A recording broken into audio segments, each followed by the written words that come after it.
Yeah, it's working. Okay.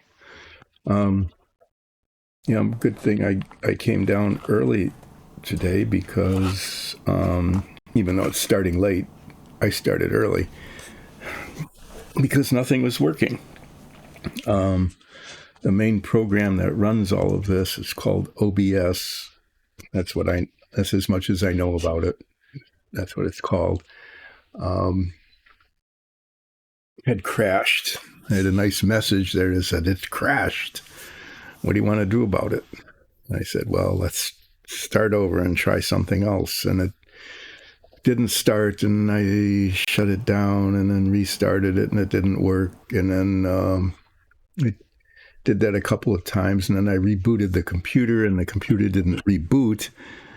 And then so I shut that down and started it over. And then there were a couple of updates that ground, and you know how those take. But it looks like things are working about as well as they ever do work here on the stream. So it ended early on Friday, and the 3 people did show up, but they didn't bring all of their equipment.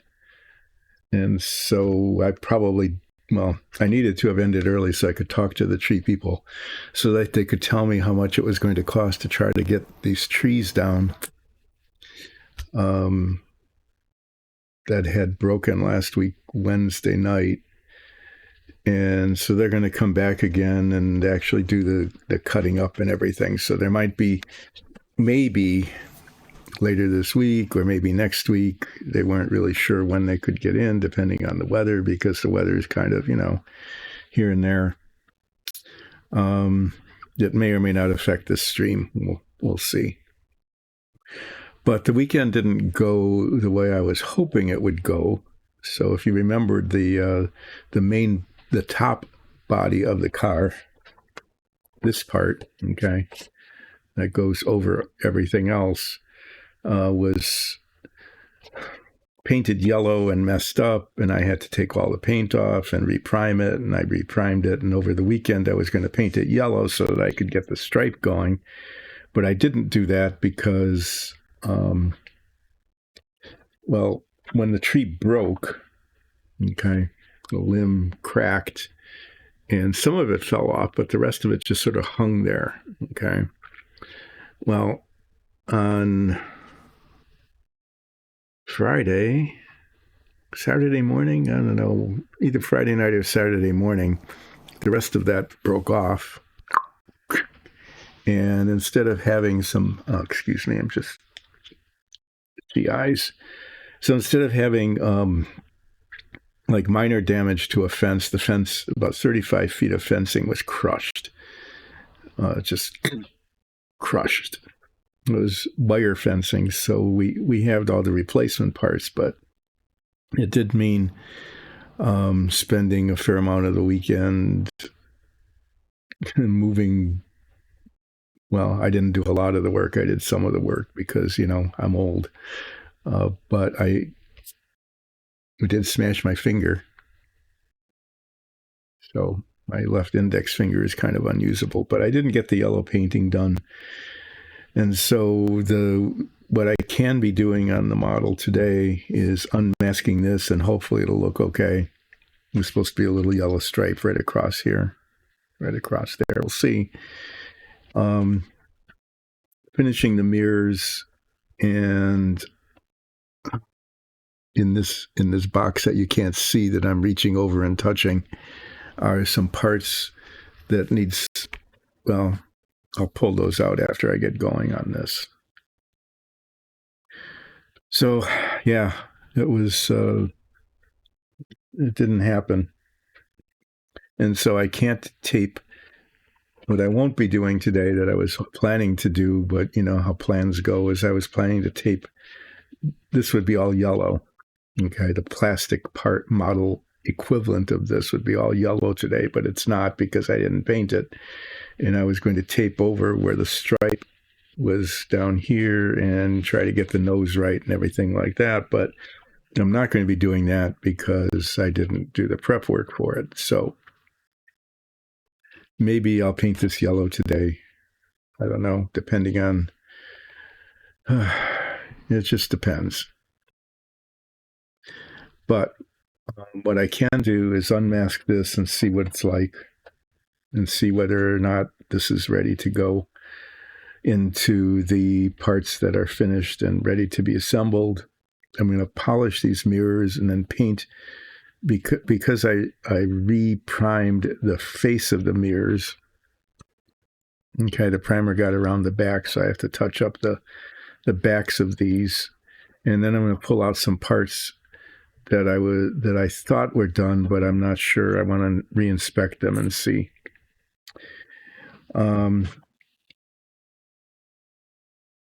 And then there won't be anything more. I don't know how long it's going to take, so I'll plug away at it. But what I will say is that I've been talking about doing this for, I don't know, like half a year. Finally got around to it.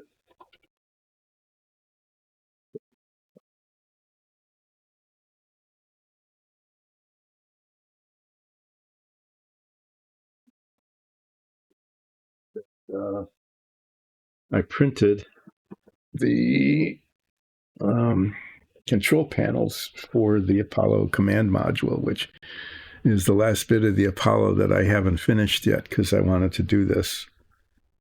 And these are printouts of a greatly reduced version of drawings, renderings of the control panel for the command module of the Apollo.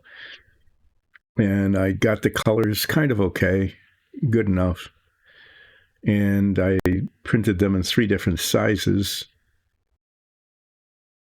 This is the base one, and this is a little bit bigger, and this is a little bit smaller, to see which of these fits best on the piece of plastic that goes into the model. And I printed out 4 sets because, yeah, I need to cut them out and attach them. So these are printed on sticky backed vinyl. So after I cut them out, theoretically, I should be able to peel them off and stick them on. So yeah, after like 2 models, I completed the Savoia after I stopped working on the Apollo, and I've almost, I'm getting closer to finishing the Lotus-Ford. Then it's closer to being done than when I started it.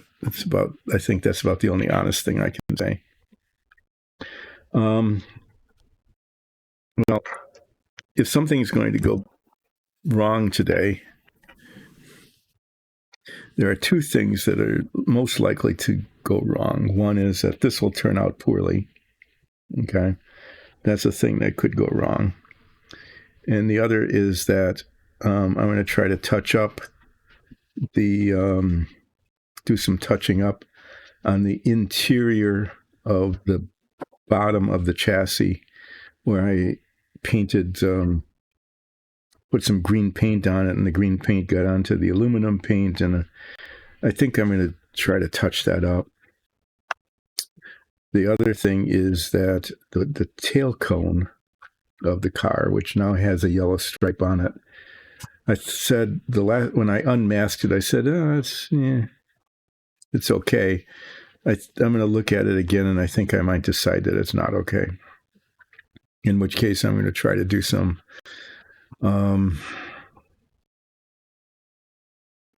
repainting of the yellow stripe. Let's see. Well, let's here. I'm going to start by this. This is the most important part, this little bit right here. That's the masking tape that goes over the part that's supposed to be yellow. And I'm going to take that off, and it'll either be okay or it won't. And if it's okay, then that'll be good.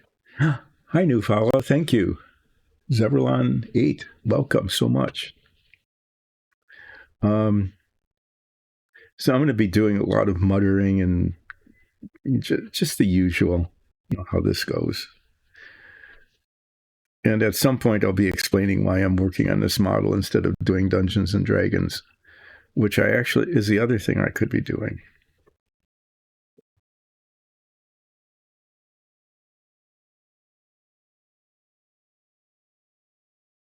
It came off, and there is a yellow stripe there. And there's the protuberance, which I may or may not paint metallic.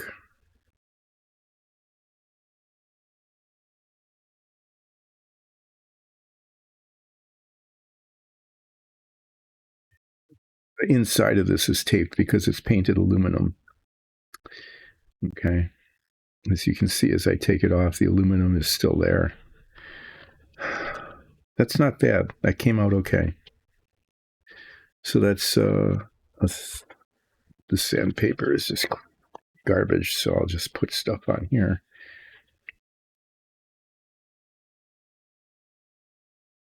And I've got a stick with sticky tack all over it. Great. So if some of the green paint got onto the aluminum underneath here, like if the edges aren't clean, I'll just retouch it up. But otherwise,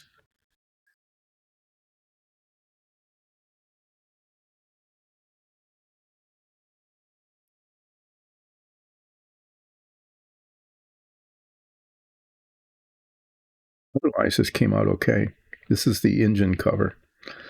This little thing here was a source of real annoyance because when I was taping this, I kept trying to tape it so that this was in the center, but it's off center. As you can see, it's not centered at all. But yeah, there's a nice yellow stripe there. So what I'm going to do is reach over and bring this box up. This is a box of parts that are mostly done, that need to be, put on the car eventually. But there. I don't know what to say. It turned out looking okay. I'm just kind of surprised that just doesn't happen.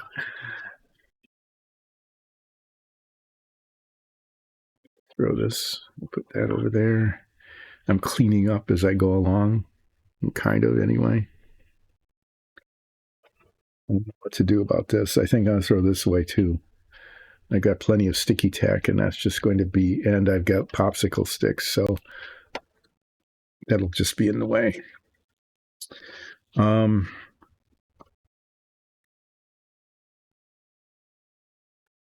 Well, since that worked out okay, I'm going to take a look at these other parts that are in the done box, okay? But they're not, as far as I'm concerned, they're not adequately done.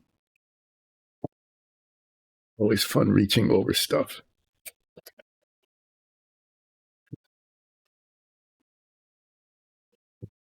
It says done on it.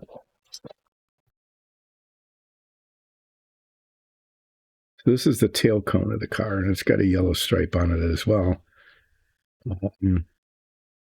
But the thing I don't like is that there's flaws, significant flaws in the yellow stripe. I'm not sure how that happened. Okay.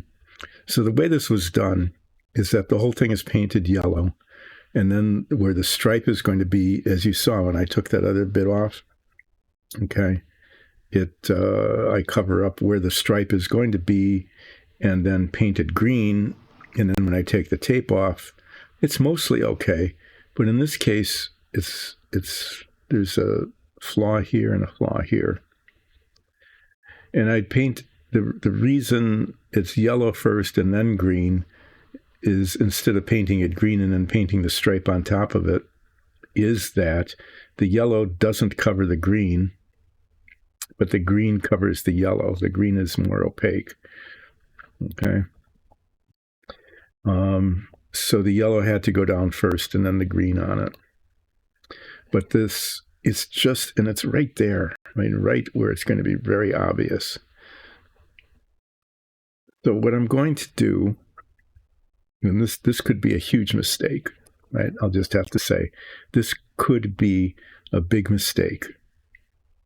But I'm going to try it anyway because I'm just not happy with how that looks. Apparently the tape pulled a little bit of paint off there, and it wasn't sealed completely here. I should show this to you. And so a little of the green seeped underneath it here and here on the curve there. But this is the thing right here that I most don't like. So what I'm going to do, like I said, this could be a big mistake. If it turns out to be a big mistake, what I will need to be doing then is sanding off all of this paint. Okay? Yellow, green, primer, all of it. Just sort of sanding it down and repriming it and starting over. Which I really don't want to do, but might have to. So what I'm going to do is, since I know exactly where the edge of the yellow is supposed to be now, okay, is I'm going to tape off the green. I'm going to tape right along the edge here, right on the edge, on both sides, top and bottom, all the way around. Cover up the green so that it doesn't get paint on it, and respray the yellow, and then untape it and see how it goes.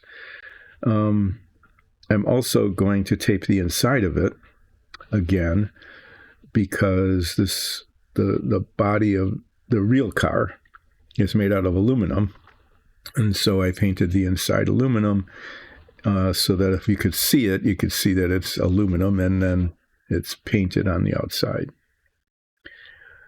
So that's what I'm going to do. The other thing I'm going to do, and I know this is probably something I don't need to do, is that when I painted the green along here, I got it onto where the aluminum is, and so I'm going to clean up these edges.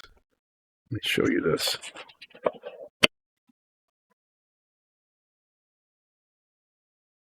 So this part goes here, like that, okay? And actually, to be honest, you can't see.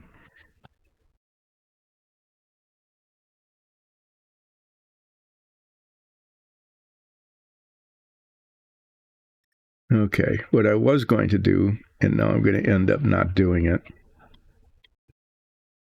Okay, what I was going to do was, you could see that this edge is a little ragged here.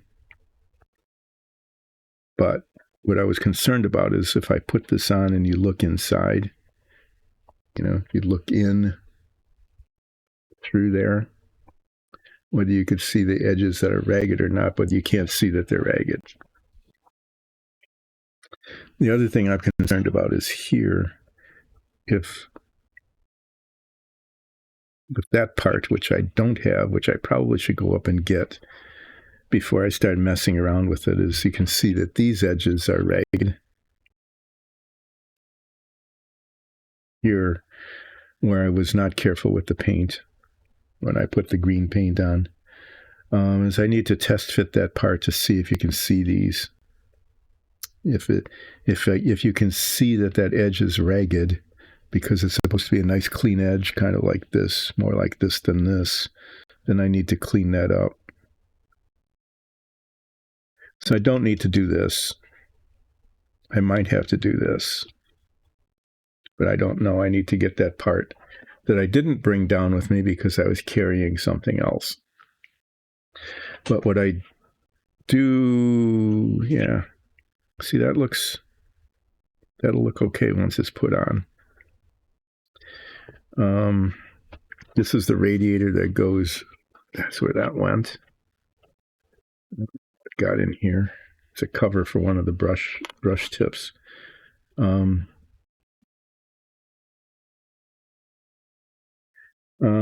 I do need to fix this though, because it doesn't look good. And the more I thought about it, the more it was, I really need to fix it. So I'm going to put this back over there until I get the part down that will tell me whether or not I need to do some paint touching up. But this definitely needs a repainting on the yellow stripe. It's too close to being okay, but then not. I have this really decent tape that adheres pretty well. That's 10 millimeters. I also have narrower versions.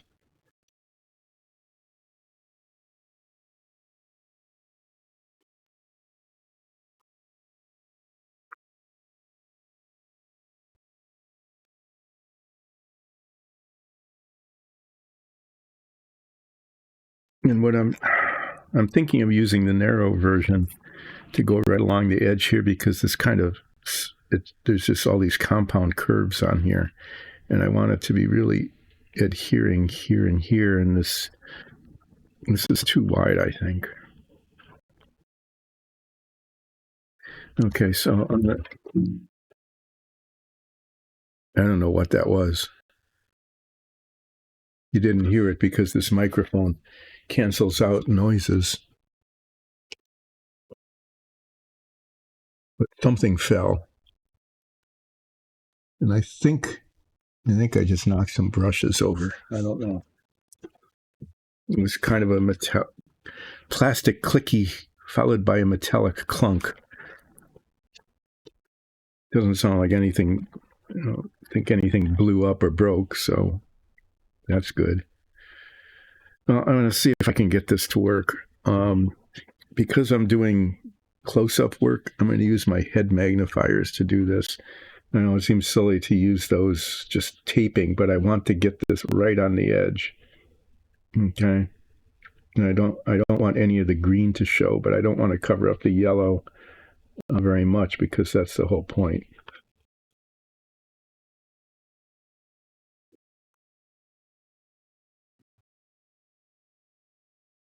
These look dumb, but they've got these little lenses on the front that magnify it by 2x and an extra light. And it's really helpful when doing close-up work.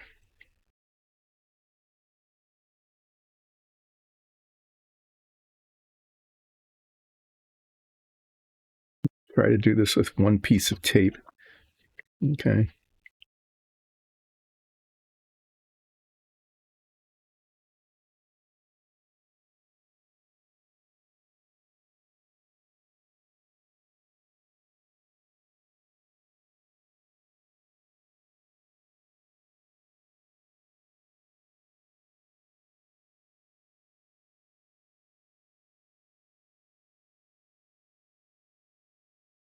Yeah, under the magnification, the flaw in the yellow paint is really obvious.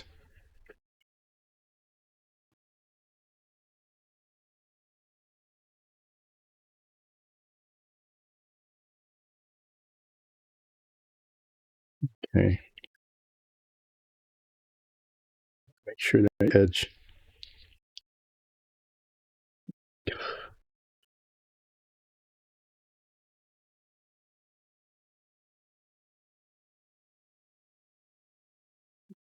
The edge of the paint is edge of the tape, not the edge of the paint. Sealed down nice and tight.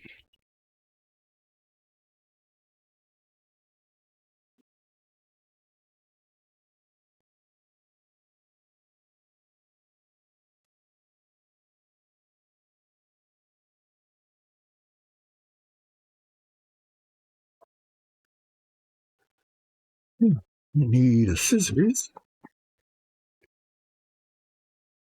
I'm going to use this one, maybe two.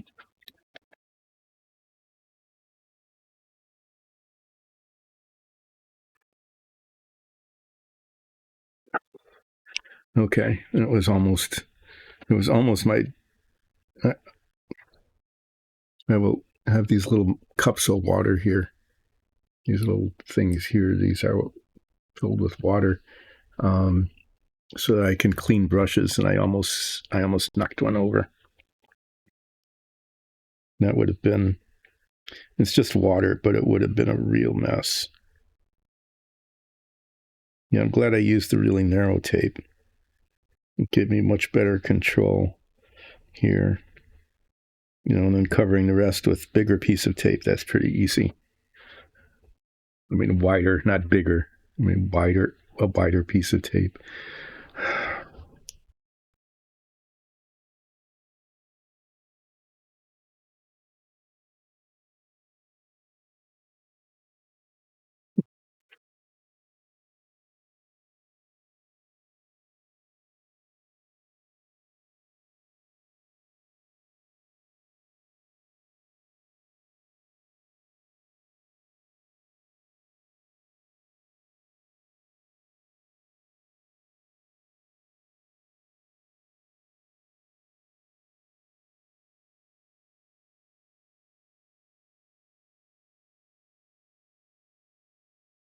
I thought I was doing the hard side first.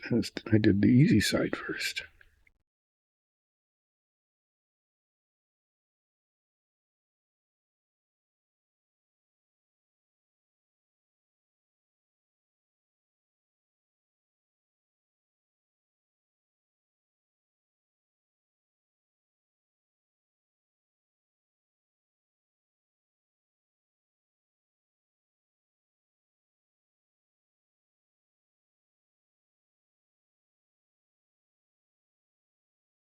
Yeah, but like I said, looking at this,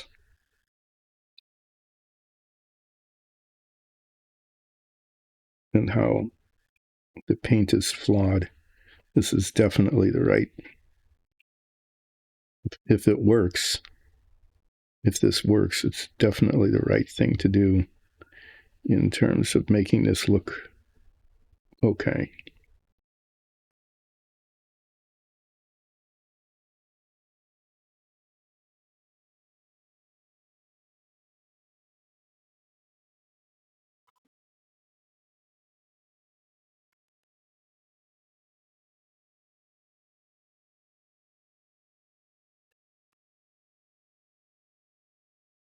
So as I'm messing around with the tape here, it's not a tapier. It's not the animal tapier. It's just tape here, because it's tape and it's here.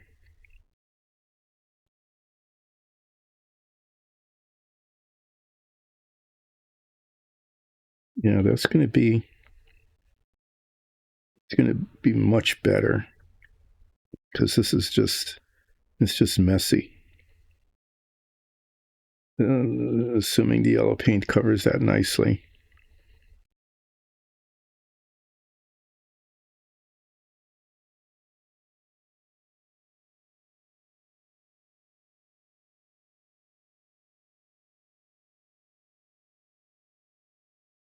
Okay, now I just need to cover the rest of this. I don't need these on anymore.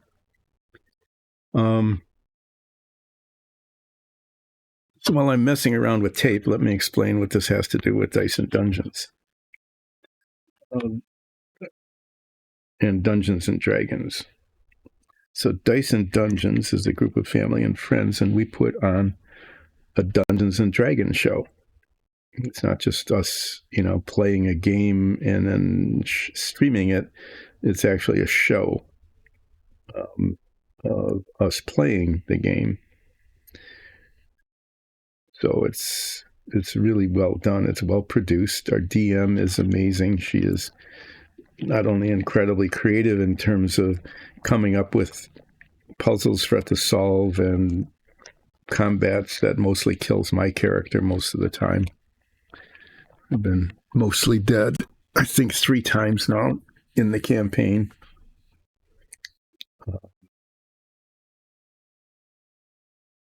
But she's also a really good voice actor, which really brings a lot to the show. I mean, really a lot. So that's really cool. And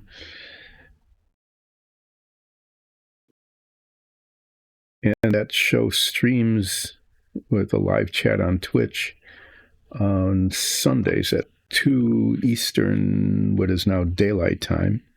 Okay. I'm trying to get the tape. I need to tape. See, there's a hole here. And I don't want paint to get inside of this. So I'm going to put some tape in there, tape over the holes.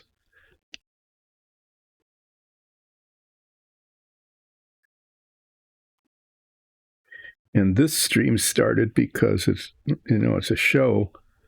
And so if we go into sewers and dungeons and things like that,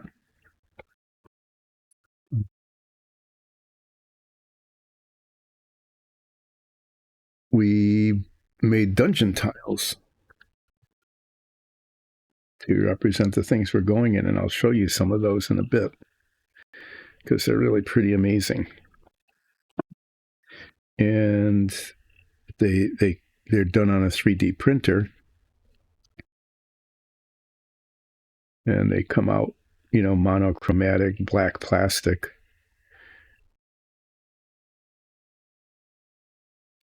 But we wanted them to look really good for the show, so I paint them. One of the other players in the show,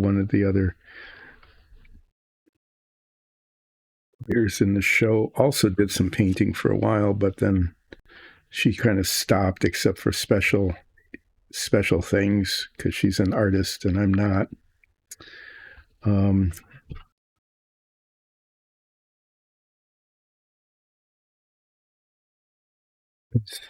So our DM said, well, if you're going to be painting these, why don't you stream your painting? And I said, why? And she said, well, why not? And I said, well, why? Because it's just it's just painting. And she said, well, I don't know, maybe people might be interested in that. And I said, well, no, it doesn't make any sense. I don't know why I'm going to be interested in it, but I was doing the painting anyway. And so it wasn't any big burden for me to just, have a camera. More sometimes, but not always, because I am the camera person and producer and director, So sometimes the camera is not on actually what I was doing, and that still happens with some frequency, because this is not a low budget stream. This is a no budget stream. I mean, seriously, no budget at all. You only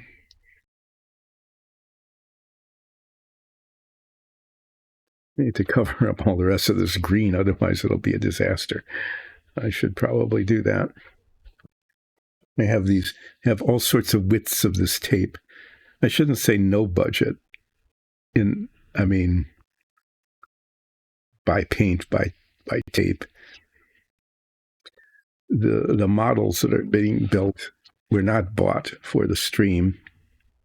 They were bought for me to do something when I retired, because I figured I'd be, bored silly with all the extra time I would have after work, instead of working. That turned out not to be the case. So I ended up not building any of the dozens of models that I bought. Great. I can't even. Now I'm doing the easiest part and I'm messing it up.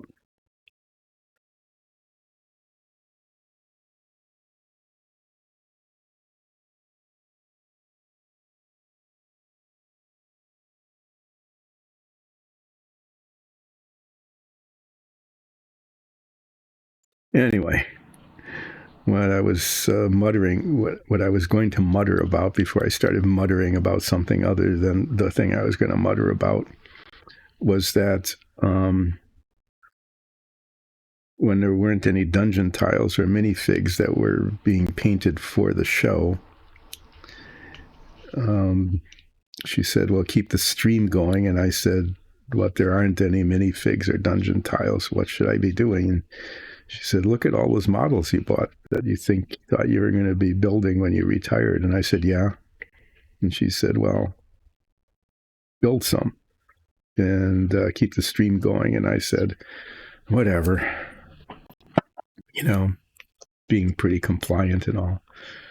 So that's how this got going.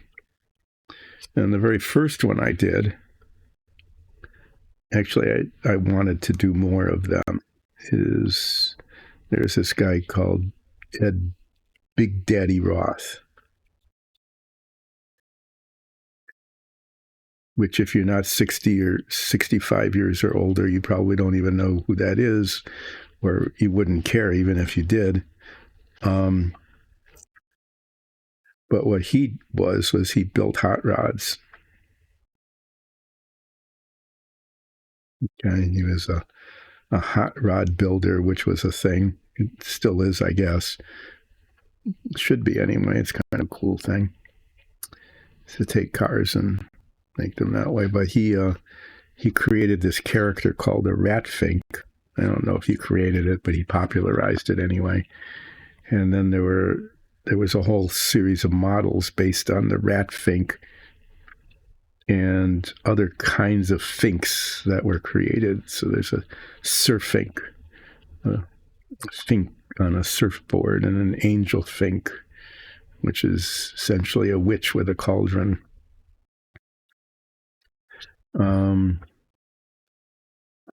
Anyway, I had one of these that I actually started maybe 10 years ago. I actually started it and just never finished it. So it's sitting in a box. So I thought, well, that one's already started. So why don't I start with something that's already started? So I did. And I made a Fink Eliminator, and it came out really pretty well. But, it's a Fink, and nobody cares about Finks anymore. That was the first one, and it's done over there. And then I did some minifigs for the show, and then I did some dungeon tiles for the show. We did some sewer tiles because we were going into a sewer. Okay, well, this is nicely taped up. We need to put this on a stick. I could go back to this thing with a sticky tack on it. The last time I did this, even though it was nicely taped on the inside, the sticky tack came off and got onto the...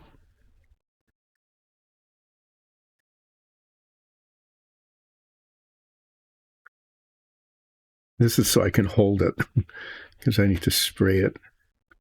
Like, hold it and spray it like that. Spray can, nozzle, like that. That's what I need to do. So I put it on here, and then I can take an alligator clip like this, and I stick this into a piece of wood with some holes, and then it'll dry.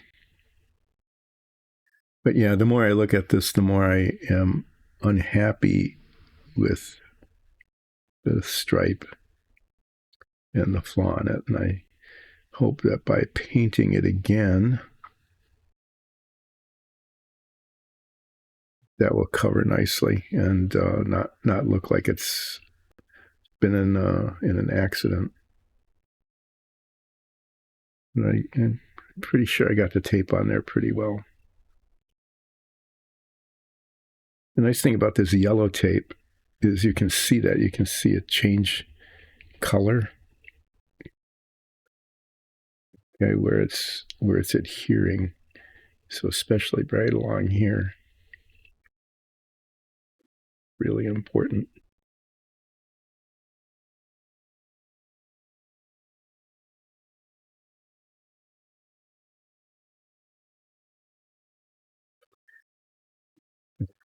The next model I built was a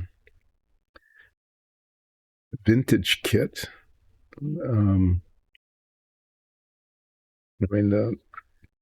Yeah, okay, so this needs to be painted yellow, which is fine because I'll be painting the thing I should have painted yellow over the weekend. I'll be painting that yellow either today or tomorrow, and since I'll be painting something yellow, I might as well, I can go ahead and paint this yellow.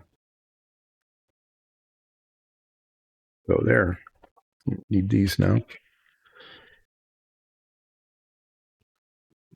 Well, I don't need to talk about the things that are not Dungeons and Dragons because, that they're not. But that's why I'm building models, because I don't always have minifigs. Let me take, why not? Why not do that now?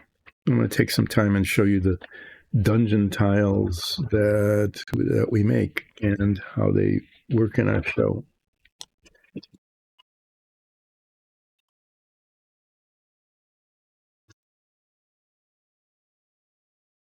These are actually pretty amazing, and they're getting better and better all the time. I'll show you how Alexis has managed to improve the 3D printing process so that they're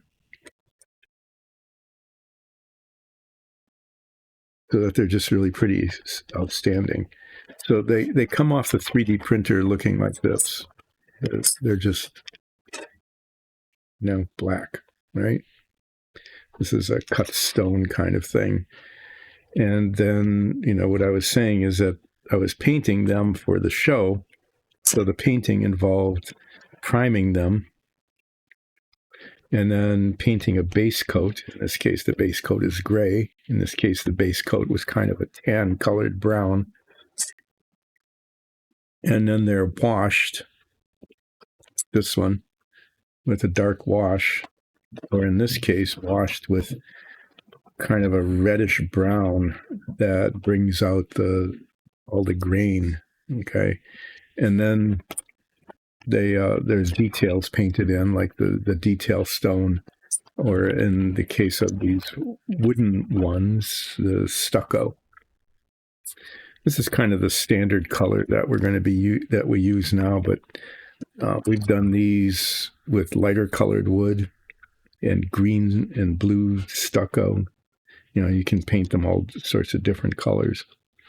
So you might have noticed that I'm pulling these apart and then they stick together. The amazing thing about these is that the underneath here are little ball magnets in the corners. They go into little wells there. And in the version that we were using in the show, there's a plate that goes on to hold them. And what that means is that they stick to each other.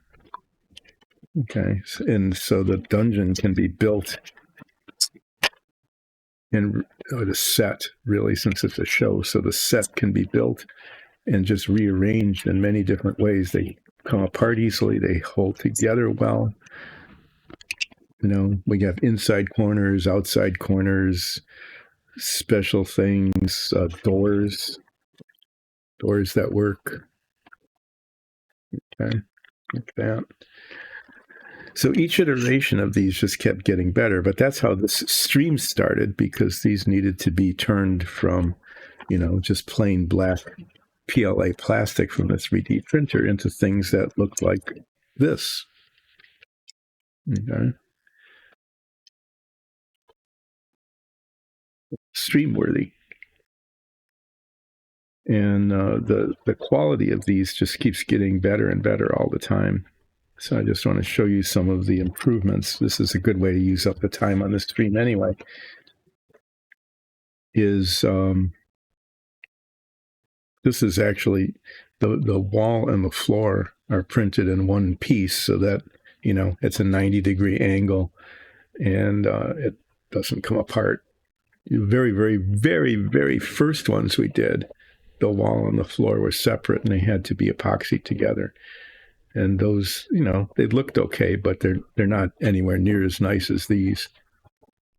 But the door is actually 3 parts, 4, the plate on the bottom. But the door is separate and it's pin hinged through the lintel, and then the lintel is cemented, epoxy to the top here. And then the pin is, as you can see, adhesive is attached. And it works pretty well, and it looks pretty good except for that. But our DM, being really compulsive, said, I want this to look even better. And so we got a new 3D printer that interrupts the printing. You can stop it. And she managed to, even though the door is printed separately, she managed to figure out how to stop it Okay, insert the door. Like print it like partially across. Well, no, stopped it. Put the door in, and then printed the lintel on top of it, so that this is all. It's like one solid piece now, and it doesn't have these little holes and epoxy marks on the top. You can see. This makes painting it a little bit more difficult. You can see this is a different kind of door too. This is made to be like a metal lattice door, as opposed to a wooden door with straps on it.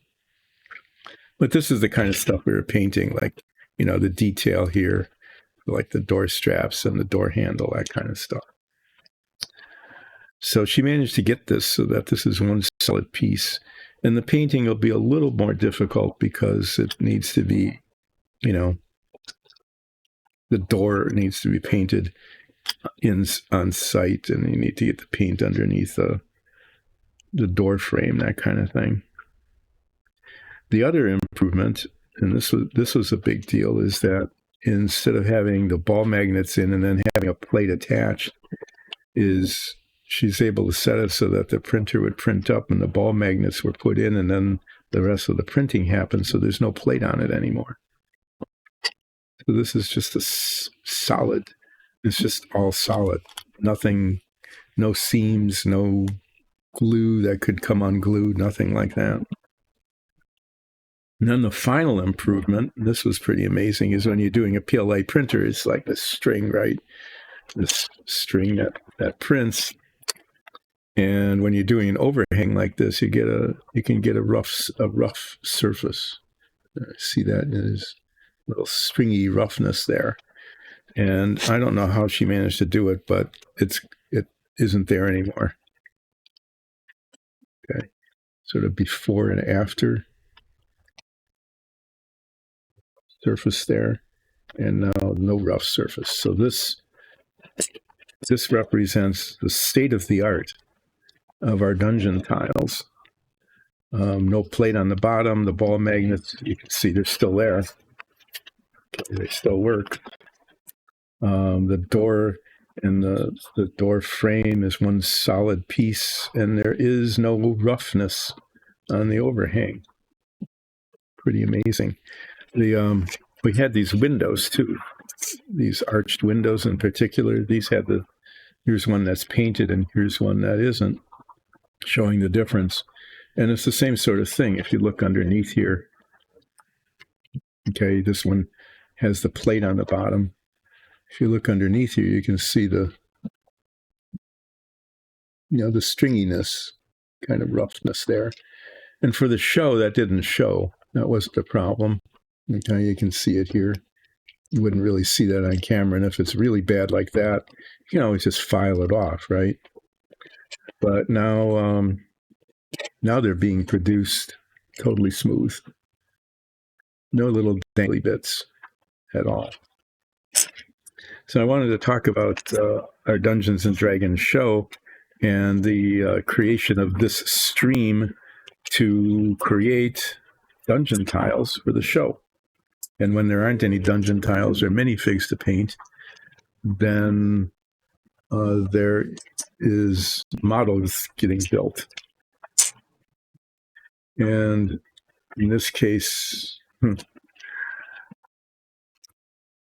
fits and starts. Sticking these over here so that they're mostly in the way.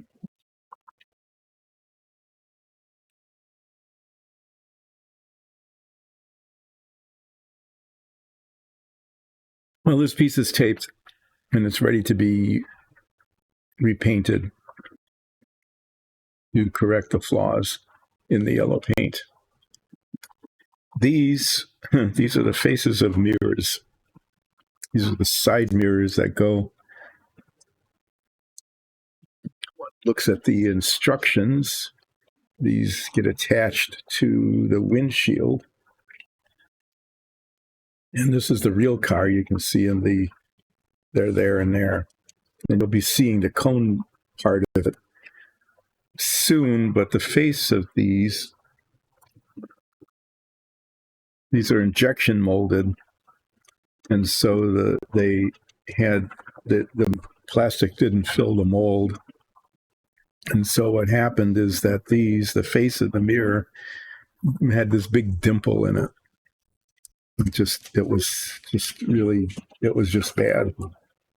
So I spent a good deal of time um, doing filling and sanding, and I think I finally got it to the point now. I'm just trying to polish it a little bit where they look okay.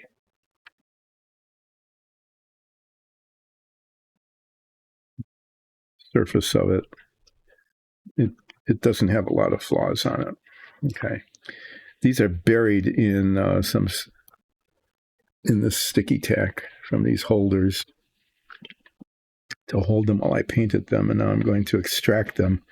And what you're going to see is that when I reprimed them, the priming got onto the outside of the mirror, and so I need to paint those, repaint those aluminum color. Oh my, oh, yuck. Okay, well, I'm seeing a giant flaw here. It wasn't really obvious before, but it's very obvious now. Mention the fact that there's sticky gook over the outside of this. This is now trash.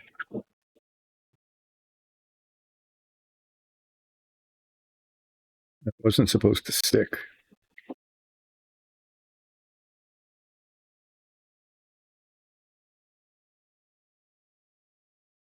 I thought I had fixed this, but I didn't. I'm going to try to show you the problem. The problem is that the mirrors were attached to the sprue, and that created a blob of plastic that I thought that I had adequately cleaned off, but now that I'm looking at it at a certain angle,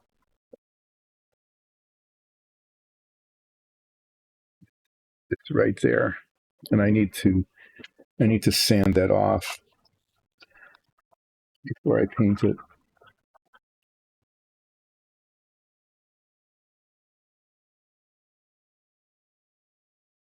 It'll be a little bit difficult because it's hard to hold. I don't know if you can see it at all, but right here,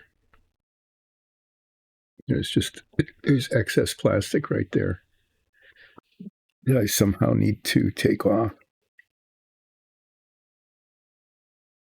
Do that with a sandpaper.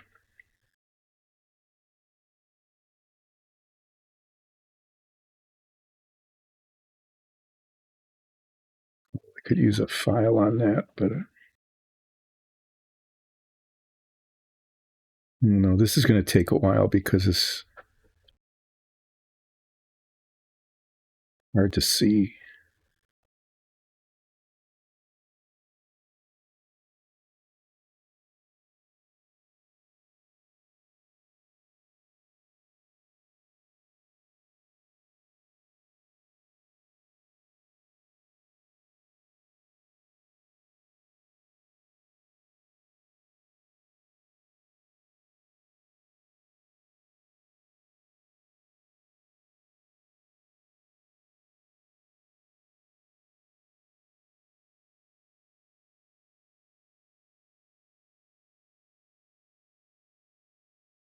After I paint the backs of these mirrors again,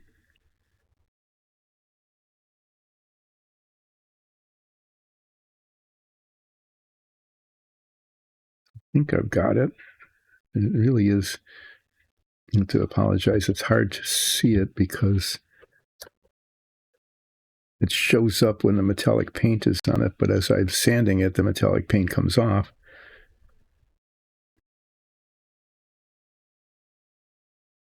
I don't feel it, so I think I might have corrected it.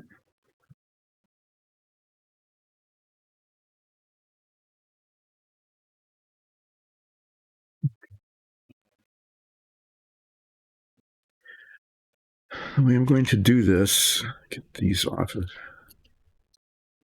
I need a little piece of cardboard like this, but without the stickiness on it. Guess I can just turn it over.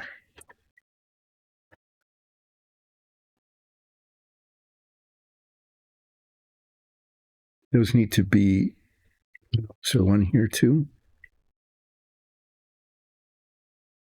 Yeah, this one has the same sort of flaw. It's a little smaller.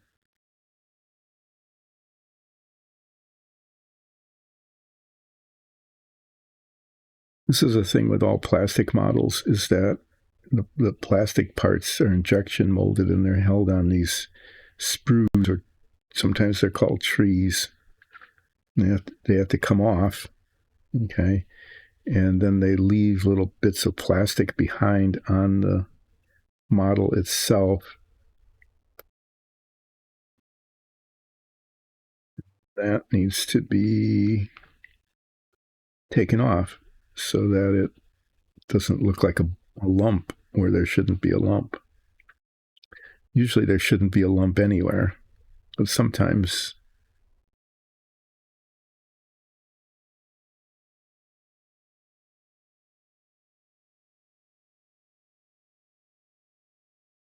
there just is.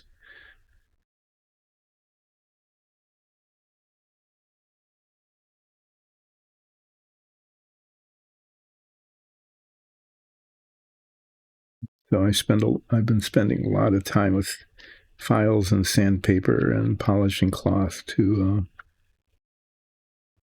get rid of those marks, flaws basically. Either that or filling in gaps that are left because the parts don't, you cement two halves of a piece together. Then there's a seam, and you don't want the seam showing on the model.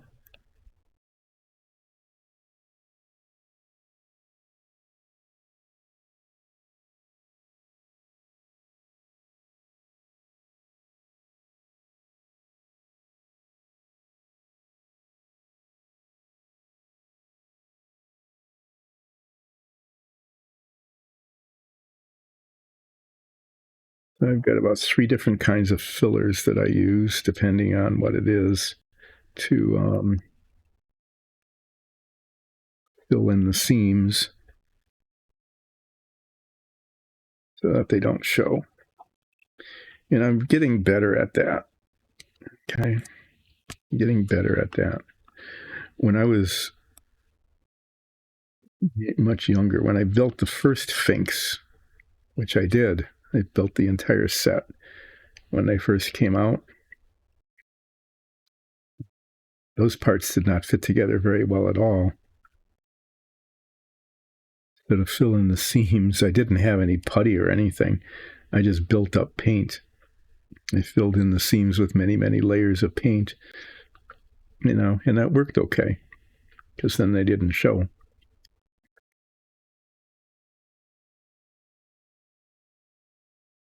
Now I've got a variety of putties that are made for the purpose.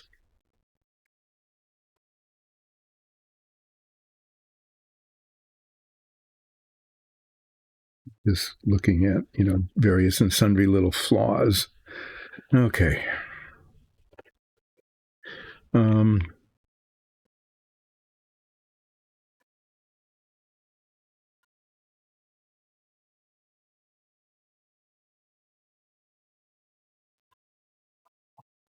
I'm going to be getting aluminum paint this and applying it to the outsides of these. I'll be picking them up and trying not to get too much paint on it because I don't want the paint, even though it's taped over, I don't want the paint to get on the front surface of these.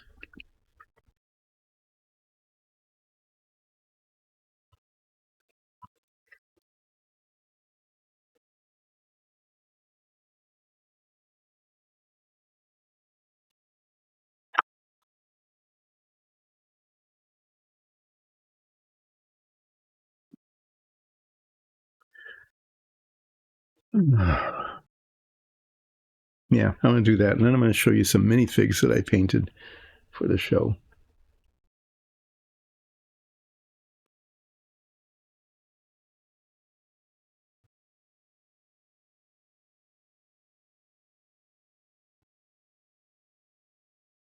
Picked up the wrong one. What you can't hear, but you can kind of see the effects of it, see the rippling.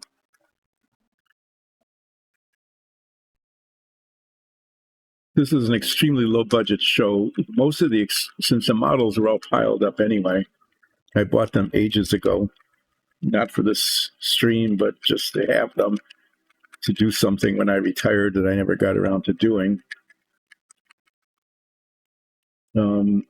Other than the most expensive things have been the paint, which is surprisingly expensive for tiny little bits of paint, tiny little jars and things. So the biggest expense has been paint. And then I've invested in a couple of things. So if you're going to be building models and you don't really have a budget and don't want to have a budget and you don't want to be spending a lot of money, of course, you're going to need to have the model kit and the cement, the adhesives that you're going to be using. There's various kinds of adhesives. I could talk about those in a little bit. This isn't a how-to show. This is mainly I keep telling people this is a how not to show, in that very frequently I mess up. I just make a mess of something and I have to clean it up or fix it. And it's kind of, learning by exclusion. It's don't do what I just did. That happens with some frequency. It's just don't do that because it didn't work, or it made a mess, or it was just a bad idea. But what I can do is tell you about if you're just a casual modeler, but you want things to look pretty good anyway, like I had been when I was young and I didn't know what making them look good would look like. I just built them as quickly as I could. Didn't paint them or anything. You want to invest, if you're doing detail work, you want to invest in really good brushes. Okay, I kind of like these. I'm not advertising this brand, but I've had good success with these Atlas brushes, and they're sable, and that seems to work really well with the acrylic paints. So just use any brand that works for you. It just so happens that that's what I've been using because they work for me. But invest in good brushes. You're going to have to buy paint. There's no way around that, and that can be expensive. But if you want your models to look good, you really do need to invest in paints. And there's lots of different brands of paints out there. Some of them more expensive than others. Some have wider color choices than others. Some specialize in like flat paints for military models. Some specialize in glossy paints for automotive models, that kind of thing. So you probably, if you can afford it, I'd recommend actually experimenting with the different kinds of paints that are out there. If you can't, then I'd use acrylics. They're water soluble. You can clean them up with water. If there's a problem, like if you make a real mess of it, which you could very well do, because I do, you can sand the stuff off and even use like isopropyl alcohol or something to remove the paint. You can fix problems more easily, and they don't have dangerous solvents. Okay, so you're not real likely to make yourself sick by breathing in the fumes. So I'd recommend using acrylics, and there's bunches of different kinds of them, different brands. So it's probably based on what's just available for you and what you like to use.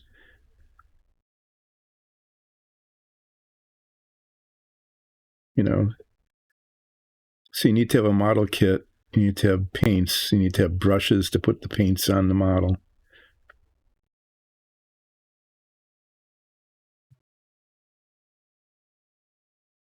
Those are kind of all unavoidable things. You need adhesives.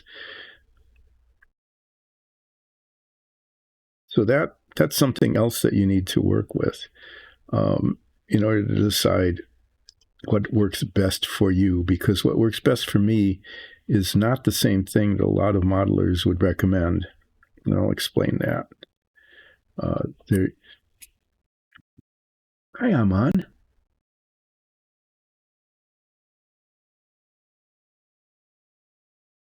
Yeah, it does, doesn't it? These are the backs of the mirrors. I've got the fronts of the mirrors are actually finally adequately done. And so these are the backs of the mirrors.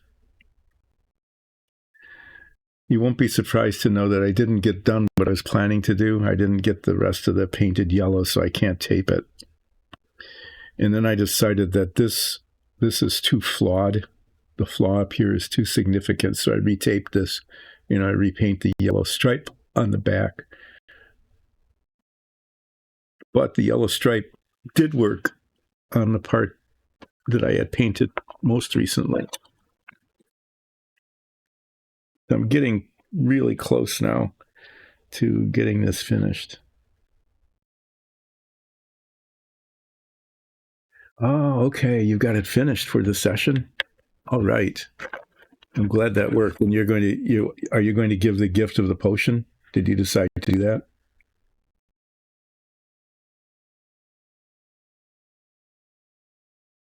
Because you're going to give a gift to the character who's changing out.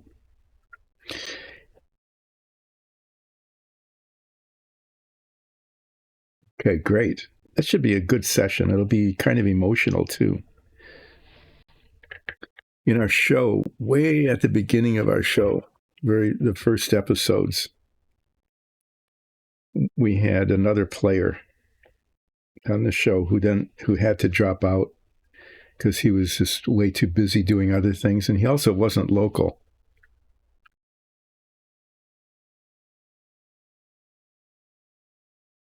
Yeah, that's going to be your very first perfume.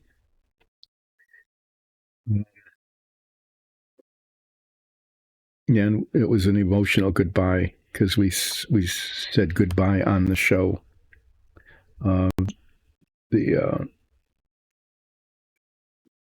The character was arrested and hauled off to jail. Leaving open the possibility of rejoining later on, maybe as a special guest or something.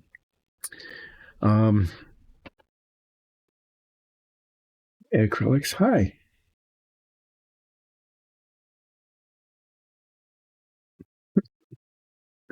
Well, that could be, but I think it's important, to give it a try. I'm going to recap the progress on this car, because I have made a fair amount of progress. It's really close to being done, except for the most important part, the most visible part, which is this is a picture of the real car, which is this part here, the front, the top front, which needs to be painted. And I've been having mixed success. Oh, cool. You're starting it as a DM? You're going to be starting one, or you'll be joining in on one acrylics? So this part has to be painted. I need to paint it yellow, then tape it off, paint it green, undo the tape, hope it'll be okay. If not, then I need to do the same thing here, which is to retape it and repaint it. But, that's the way that is. But I'm going to go over the pieces so far, kind of as a reminder to myself as well of what I've got done and what yet needs to be done.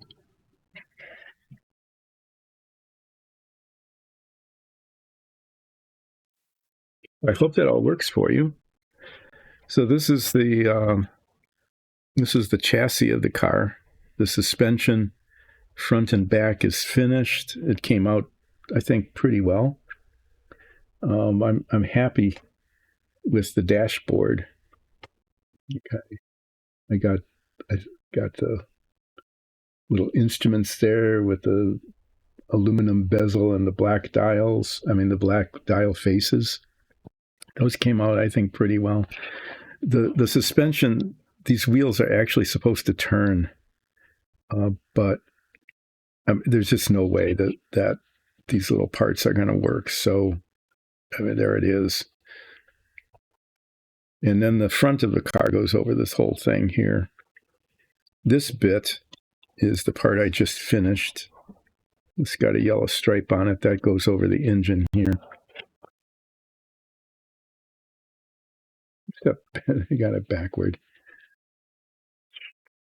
That's going to cover up here. And then there's little velocity stacks that go on here and engine little covers that go over that.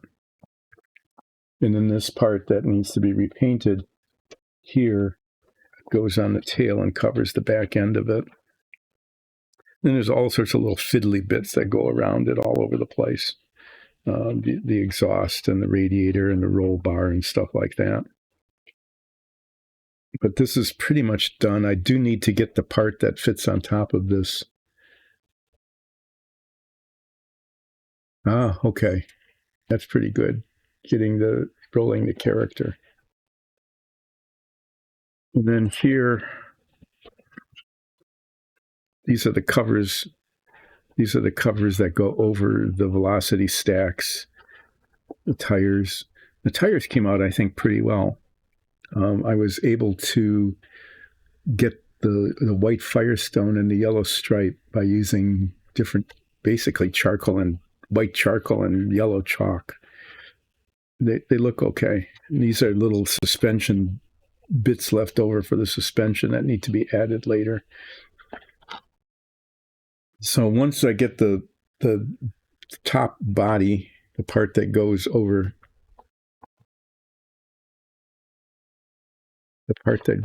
this, once that's done and assembled, then there's a whole big decal set that needs to go on. Applying decals is actually harder than I would like. It actually isn't an easy thing to do.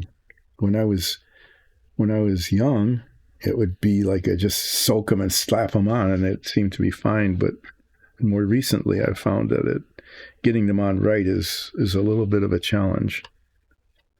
And then in this container is a whole bunch of little bits. The spinners that hold the wheels on, the velocity stacks, the openings for the fuel and the oil fillers, this little wrench-shaped thing that holds on the bumper. There's like a rear bumper for some reason I don't understand. All these tiny little bits need to be cemented in. Let's see how that goes.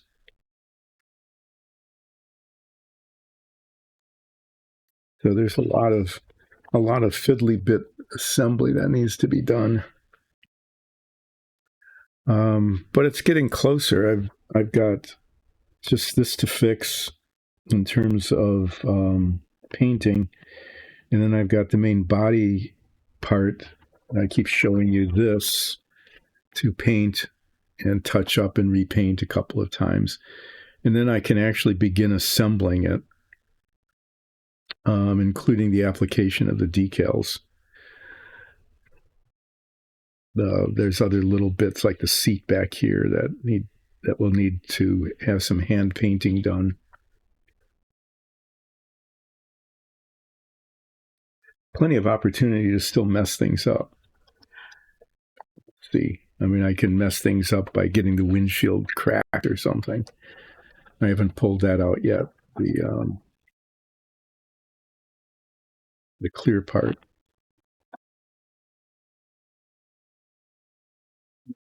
It is. suddenly got concerned that I don't even know where the windshield is anymore. There it is. Okay. Now I know where it is. It's important to know where it is so I can find it when it comes time to assemble it. There's only one more bit I need to do that I might need to be doing on the car yet today before I need to move on to doing something else with the rest of the stream, because I don't have what I need to continue. Okay. I don't have that last part painted yellow and then green. So that's going to be like the rest of this week is most of the time is going to be spent on something else because I need to wait for that part to be done.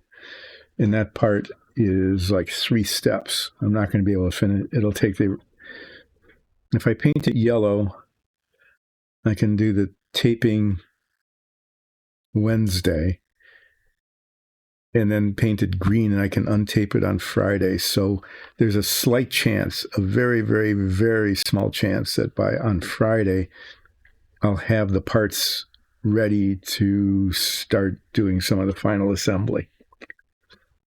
Not a really high chance. It just isn't a really high chance, but there's some chance that would happen. There's a pretty good chance, I'd say like a 50-50 chance that I actually could come really close to finishing this next week. So I've been talking about what I'll be doing next after this is finished. In about 10 minutes, actually in a little while, I am going to have to take a break. There's 2 reasons. One is, good old bio break. Why not have a bio break? It's a good idea, especially at my age, to do that. What's up with this? So there's a thing here that I don't like the way this looks.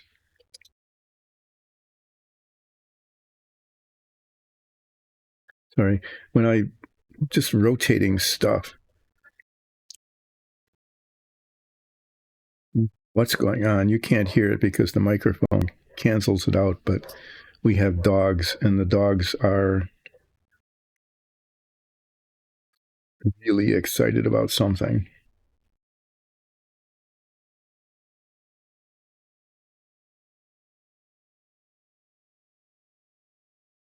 Okay, now I managed to get my brush dirty again. And then I'm going to bring down the part that fits the top of the car.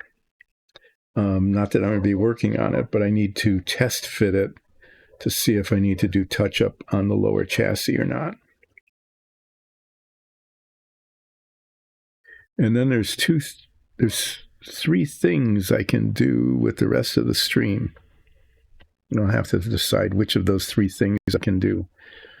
Because even if I test fit that, I don't know if it'll use the rest of the stream to do the touching up that needs to be done. But if it doesn't, I can work on the instrument panels of the Apollo, because I actually printed out what I need, and I can test fit those. I could open up the model that I'm going to work on next, which would require me actually deciding, or I could work on my maxi fig. This is my character from the D&D show, Ulseth, the Furbog Fighter. I need to paint the rest of it. I got the weapons and the face, but I need to paint the armor. So I could work on that. So those are among the many things I could be doing. Oh, okay. I'm glad I'm rotating this.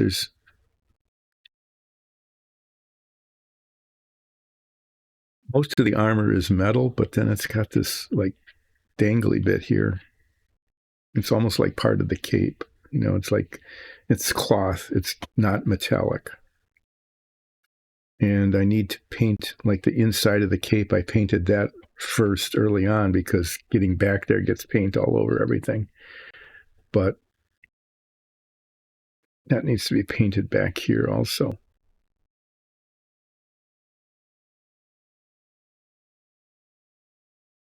So I think I'm going to, I could do that too. So there's several things I can do with the streams this week when I'm not working on the Lotus-Ford. But I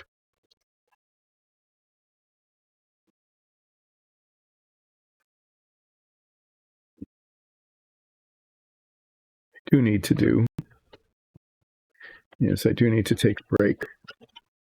I'm actually going to put the break screen up. I usually don't do the break screen, but I'm going to do it this time because this break is going to take more than just like 2 or 3 minutes because I have to grab a couple of things. If you don't mind bearing with me, but you look at these bits, and then I'm going to put the break screen on, and I will be back. It'll be under 10 minutes, okay? But I'll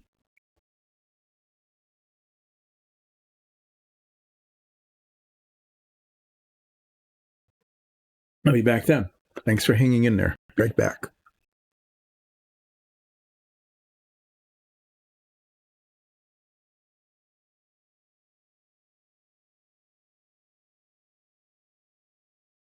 Came back. I hadn't used the break button in a long, long time.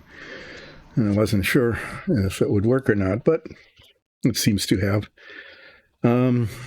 So here, this is the bit that needs to be painted yellow that was supposed to have been painted yellow over the weekend that didn't get painted yellow. It goes here. And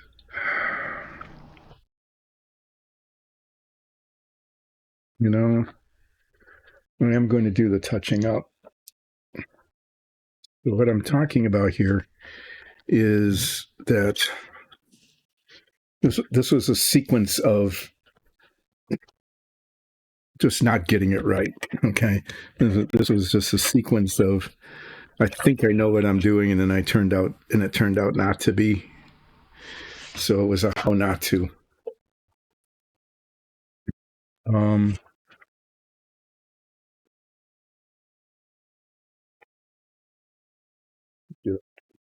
I'll just use this an alligator clip. So the inside of this has these bulkheads, kind of. That got painted nicely aluminum, and then they go on here. And when I painted this green, okay, I taped it all the way across, thinking that, well, the inside is aluminum and it wouldn't get painted. But then what I found out was that when I put the top, that piece that I showed you just before, it needs to be painted yellow, and I put that on top, right along the edges here, there were some spots where the aluminum was showing through. So I touched it up along the edges, but in doing so, I got green paint like here onto places where I shouldn't have. And that's going to show because when I put that on, you'll be able to see down into it. So what I'm going to do,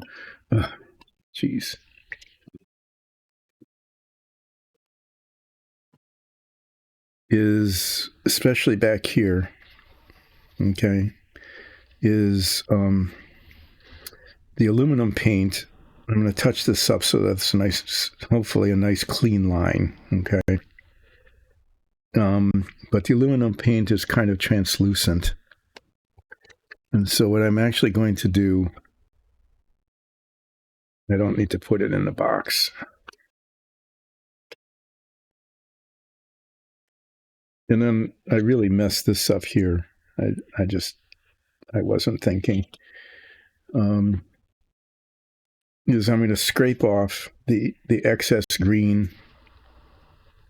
paint and then touch it up with the aluminum paint. And I'm going to put my head magnifiers on because I'm doing close-up work, and it really helps to have the extra light and the magnification.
See up here at the nose.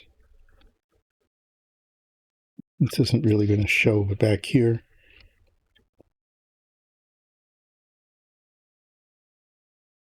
that needs to be cleaned up. And the same thing, little bits here.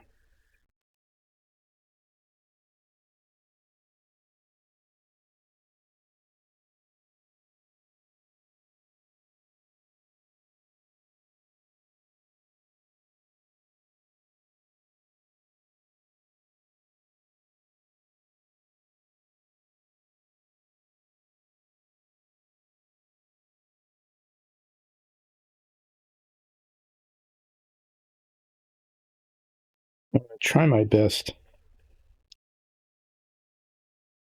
just get a nice clean line there. I don't know how well I'm going to do, but it's worth a try, huh?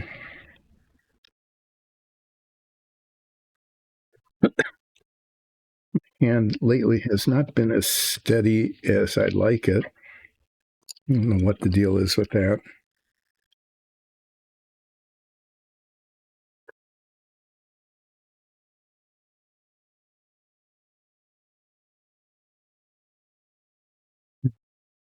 Try this brush.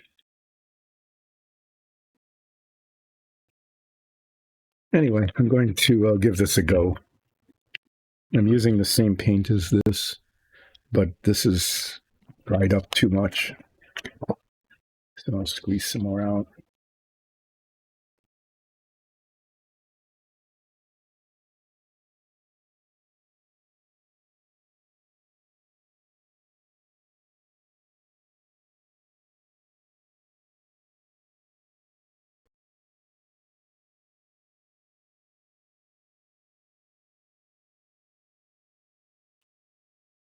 Yeah, I'm going to do the side that needs the most work first.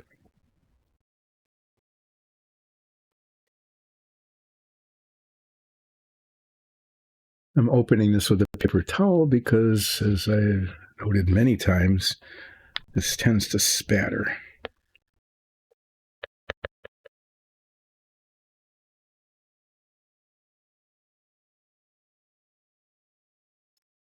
Okay, let me see if I can do this without making it worse.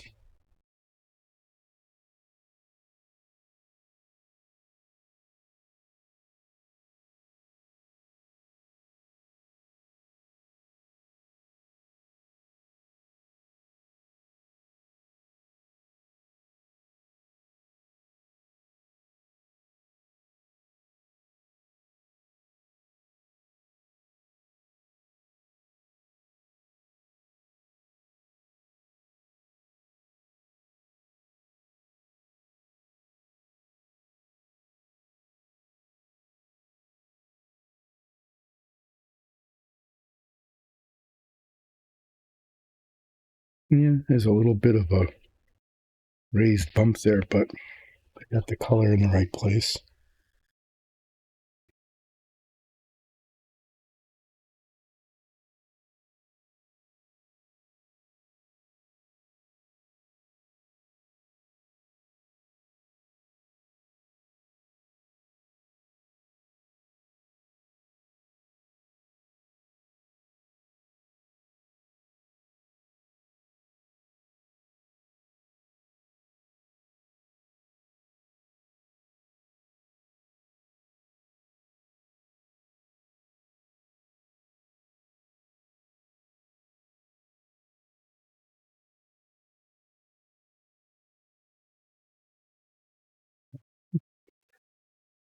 Bit of a different issue here.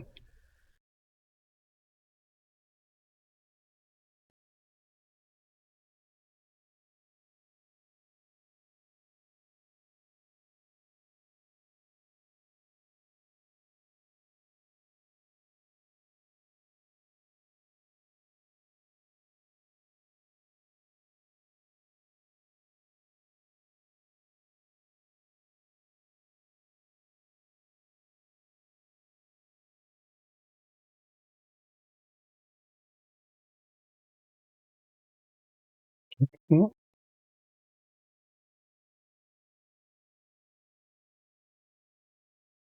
perfect. But it's also not bad. So I'm glad I did that. It does look better. You might not notice it, but I do. One more example of spending a fair amount of time fixing something, not fixing, but touching something up in a place where it's not going to show anyway.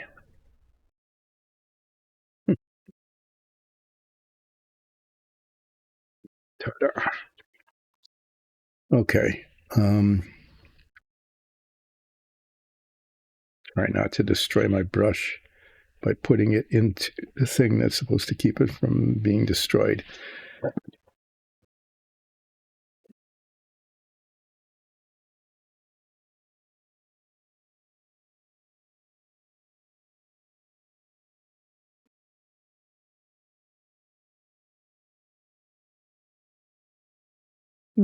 Yeah, it'll be okay. Compared to what it was, it'll be fine. I'm going to close this. Those parts are not, dusty. These parts are just fine the way they are. I'll leave these brushes in here. And then this box is the stuff that needs to be painted yellow. This has to be touched up.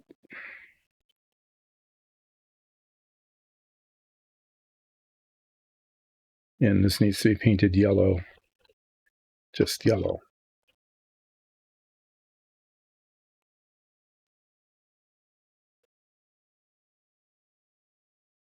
And then unmask this on Wednesday. Hopefully it'll look great. And I'll do the masking on this on Wednesday, and hopefully that will go okay. So this goes upstairs and needs to be subjected to paint. Put it behind me here, or maybe I'll remember it. Put it down there. Bump into it and knock it over.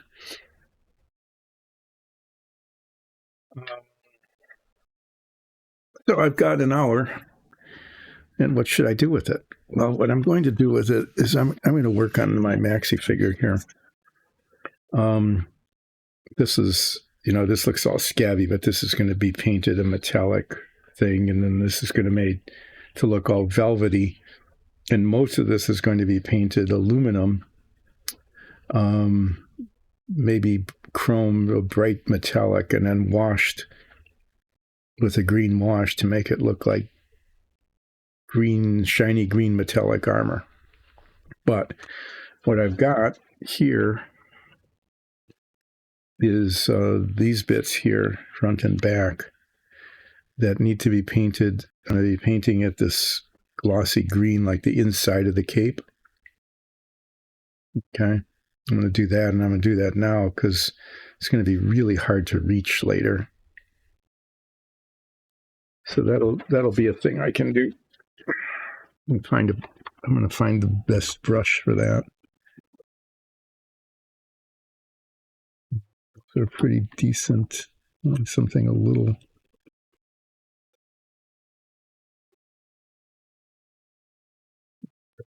This one, I think. There might be one on the floor. Something fell earlier. So yeah, I'm going to be doing some painting on this maxi fig. Paper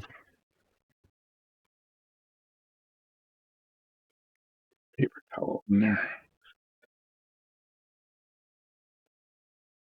It's funny that it sort of creates more contrast for the stream, but it makes it easier for me to see what's going on. To have this white background, and paper towels are not terribly expensive. So what I keep saying, this is not a how-to show, but I can talk about keeping costs down when you're building models, and what I have found, at least, to be worth investing in if you're going to spend more money on things. So besides the model and the paint and the brushes, what else? Well, adhesives. There's a lot of different adhesives that you can use on the models. The most typical one is like this. It's the modern equivalent of the tube cement that I used to use when I was a kid. You can get bottle with a little brush in it. You can get this supposedly pinpoint applicator. And they all have their uses and what they're really good for. And you can only use it on raw plastic. You can't use it on painted plastic, or in the case of the Lotus-Ford, chrome plated, because those are designed they don't do it nearly as aggressively as they used to, I found. But they're designed to actually melt the plastic. It's a solvent that'll melt the plastic and weld it together, which gives you a really good bond. It also, when you're putting raw plastic together, like two halves of a fuselage of a plane, for example, where there's going to be a seam, if it melts the plastic, it'll fill the seam with pretty much the same material as the rest of it. And so, depending on the fit, if the fit is nice and tight between the parts, you can sand the seam down, and it'll disappear without having to use filler, which is kind of nice. So those are frequently used, typically used. A lot of modelers now use super glue, cyanoacrylate, right? And there's some good reasons. What is it? I've got a spider living. Really, there's a spider living inside the model. Sorry, you need to move because I'm painting that part.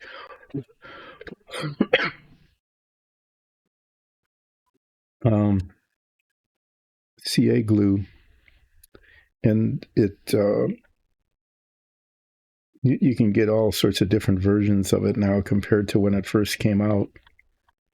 You can get like a gel that will kind of fill in gaps, okay, which is handy.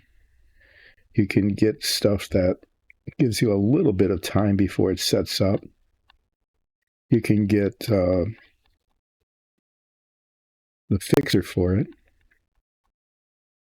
So you can put the glue on and then spray the fixer on, and it'll grab immediately.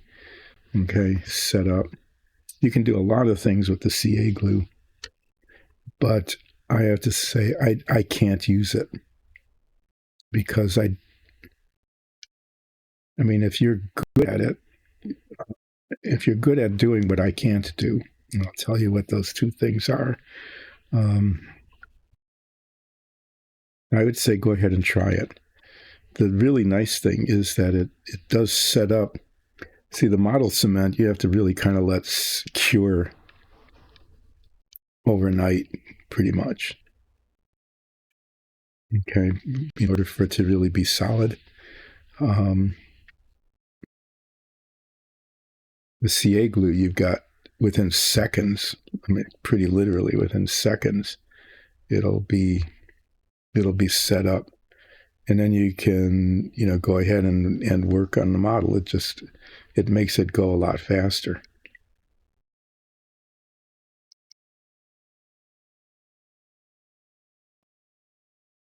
So if you're capable of using it,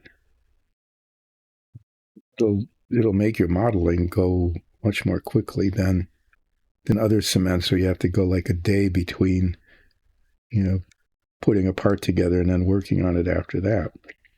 You can just get right to it. The downside for me, which is why I don't use it, because people have asked, why don't I use it? Well, the answer to that is twofold. One is that its advantage in that, it sets up really fast, is for me a huge disadvantage for two reasons. One is it requires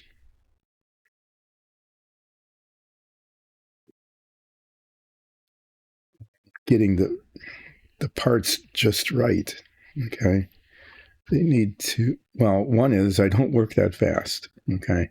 I just don't. As anybody who's watched this more than once knows, I am kind of slow. And so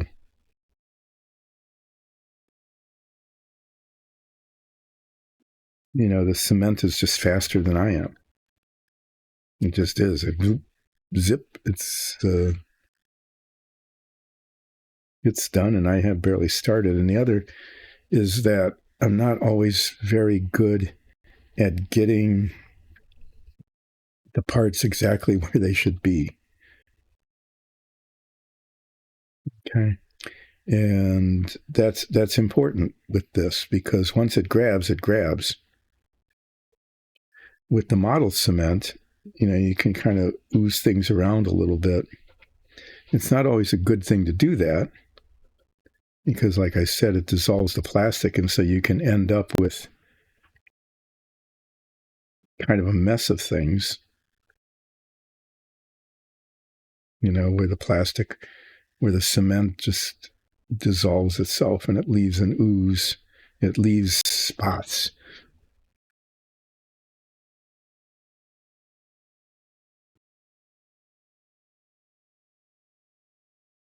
Of melted plastic, which, mars the surface and have to be sanded out. But at least it allows one to miss by a little bit when attaching the parts. Okay. CA glue doesn't give you that much opportunity. And for me, that's important, because I don't always get parts exactly where they're supposed to be. I just don't always do that, in which case I'd have to like uncement it and start over. But if you're able to use it, like if you can get the parts together and move that quickly, then you should give that a try. A lot of modelers, I just say, just use that. So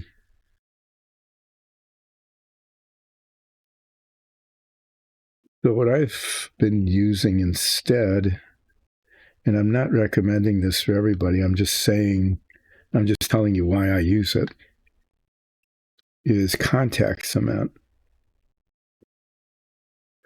And what contact cement does for me is it addresses those two problems I have with the CA glue. One is it gives me plenty of time. In fact, it's designed to give one time. It's applied to both. I'm not painting this because it's going to be like the back of this cloak. Well, thank you for the follow. Hey, welcome. Nicole, who is the artist in the family, said this should be like 5 layers of different colors of paints with a base coat and washes and all sorts of things, and it'll make it look all velvety and beautiful.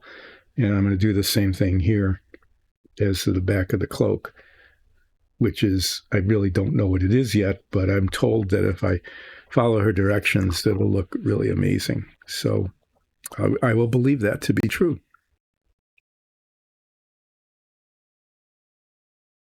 So I use contact cement, and I got some that is, well, you can get it in various consistencies. The stuff I was using first was really gel-like. Okay, it was very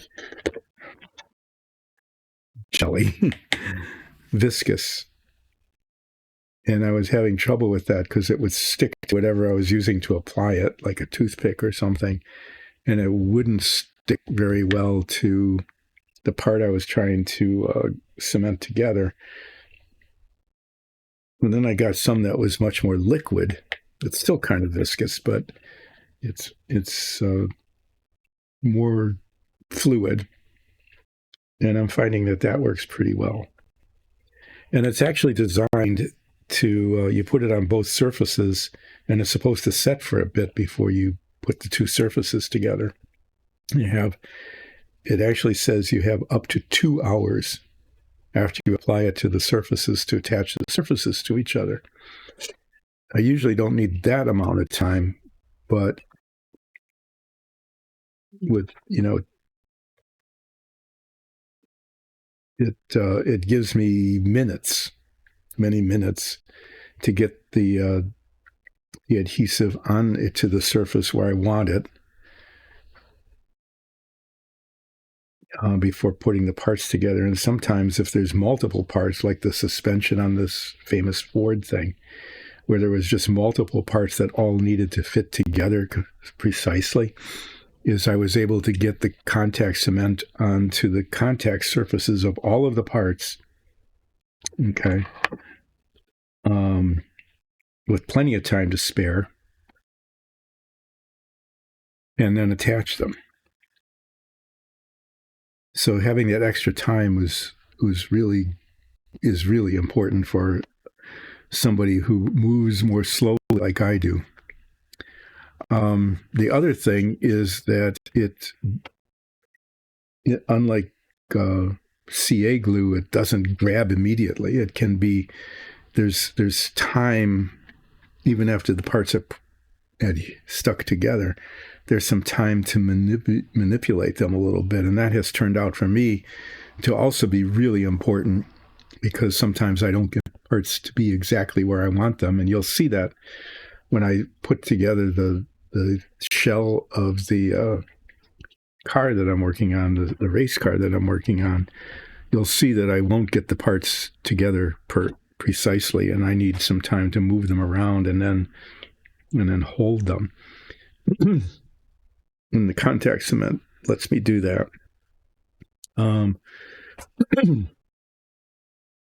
So that's the reason I use it, but I can see that, it's not what a lot of modelers would like, because it does have to be held in place for a while. It takes almost longer to cure. It takes almost 2 days for it to really fully cure. So that it's really a good solid hold. Okay, I'm going to paint the boots. Now with this, there's an edge where the top of the boot meets the flesh. Okay, and that needs to have a nice clean line on it. And then there's all of this that just needs to be painted. So I'm going to need head magnifiers to paint the tops of the boots first. And I'm going to use a little brush.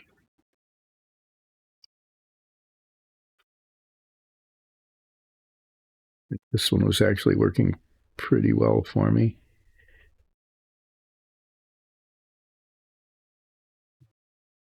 To do that, and then I'm going to use a big brush, a wide brush, okay, a big bristled brush, to paint all the rest of it.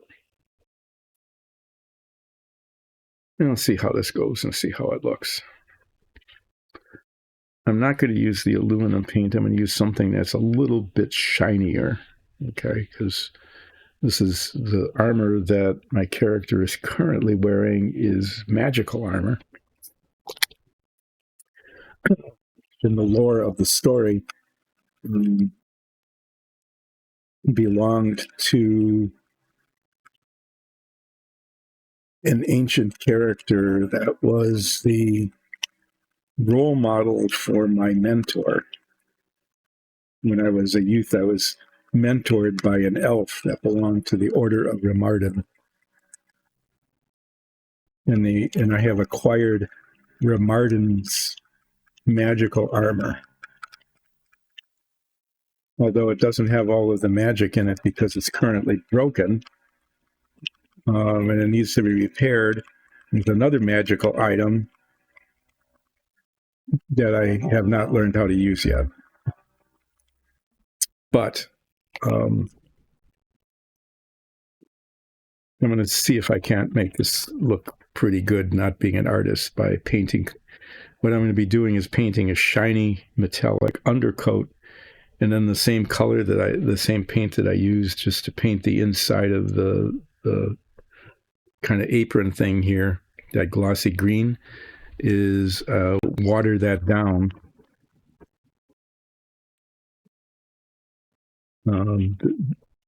dilute it, and do a wash.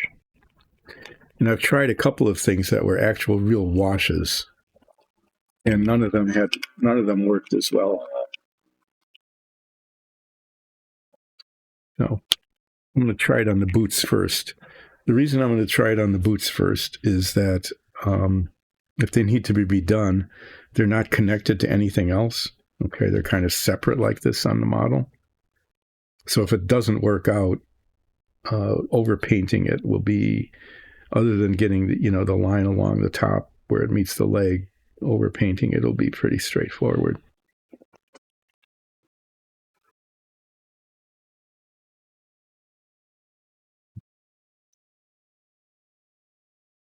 When I get back on Wednesday, I'll be starting, hopefully, with the Lotus-Ford again, and I'll be unmasking the tail cone that I'm repainting the stripe on, the yellow stripe, and hopefully that will look gorgeous.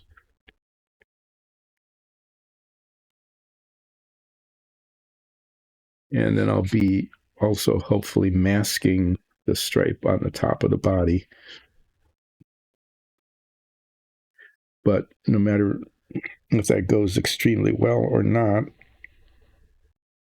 either way, I'll be continuing to work on this, because it won't take the entire stream.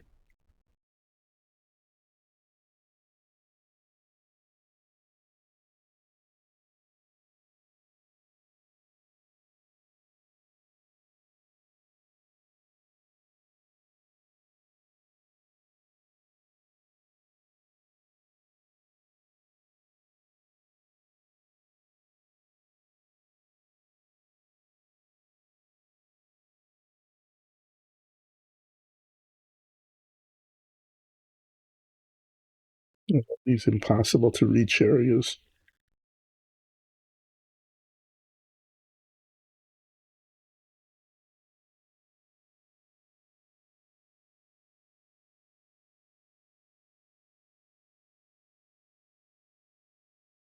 This is nice shiny paint. I hope it makes a really good undercoat for the green wash.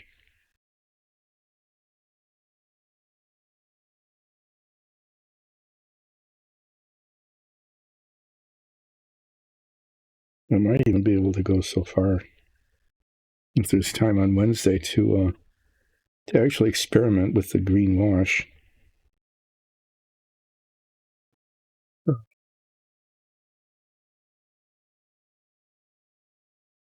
Thinned out green gloss paint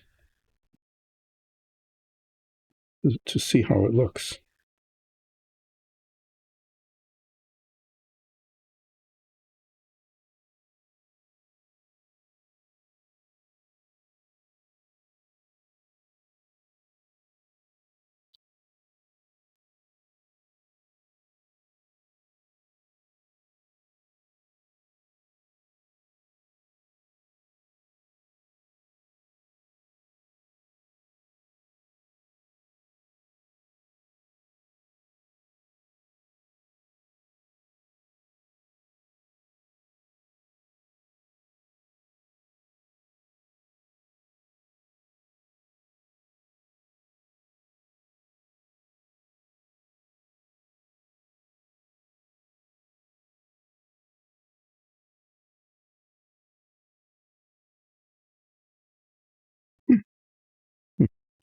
Yeah. I am so not good at holding things sometimes.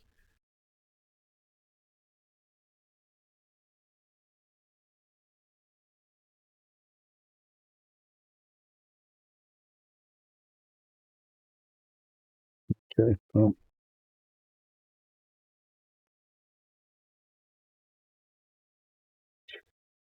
course, I got a spot where I didn't want it. It's invisible, but nonetheless.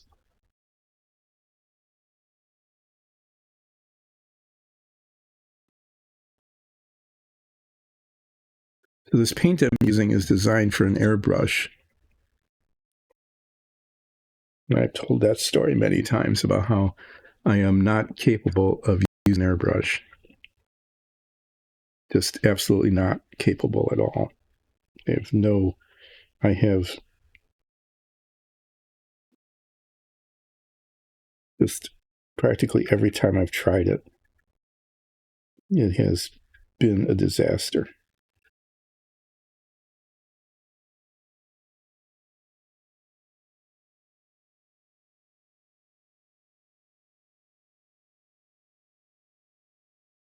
But this paint is made for airbrushing, so it's thinned. Okay. It brushes on pretty well. And it looks okay when it is on surfaces that have that aren't just big, long, flat surfaces. You know what I mean? Like if it's a fuselage or a wing of a plane or something, brushing it on, I wouldn't recommend that. Okay, you'll get bubbles and inconsistencies and stuff. That's a thing that definitely needs to be airbrushed. Um, but when it's a surface kind of like this, that has all sorts of bumps on it and things like that, or if it's a really small surface, like on a real tiny minifig, it's just fine. Brushing it works really well. It's kind of translucent. There's some spots here where it's green underneath. I'm going to probably have to put a second coat on. Probably can do that yet, even on this stream before it ends.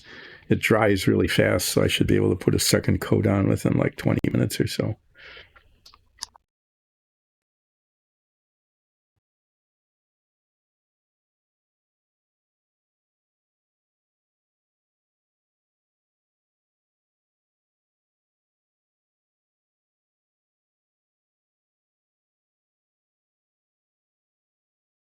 So as I'm talking about things, if you if you want to build models, you want them to look pretty good, but you don't really have a big budget.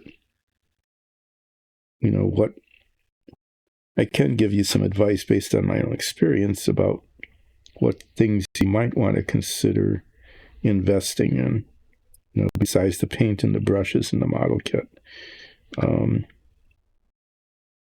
These things I'm wearing, head magnifiers, I'd say if you're going to spend money on anything,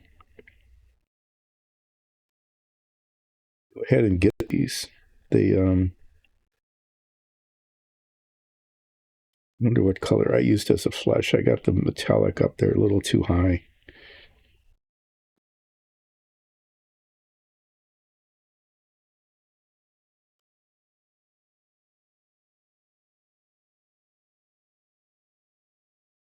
But yeah, I mean, if you're doing any kind of close-up work or detail work, having 1.5 to 3x magnification and a little extra light, even if you've got fresh young eyes that can see things. Yeah, they really help. They really help a lot.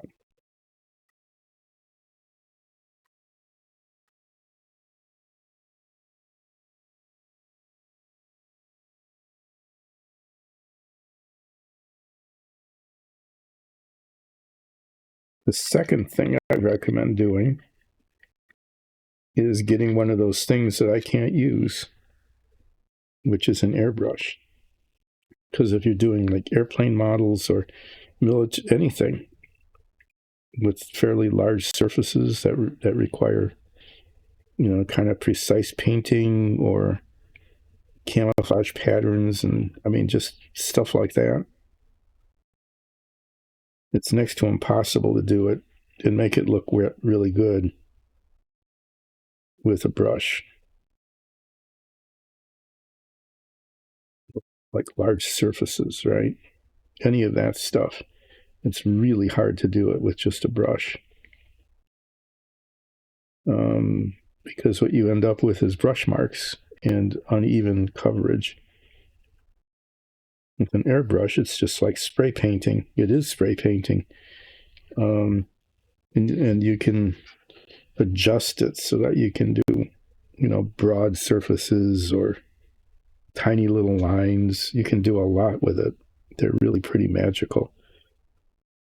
If you try it and you find that it works for you, that your skill is totally different than mine, that is to say you have skill,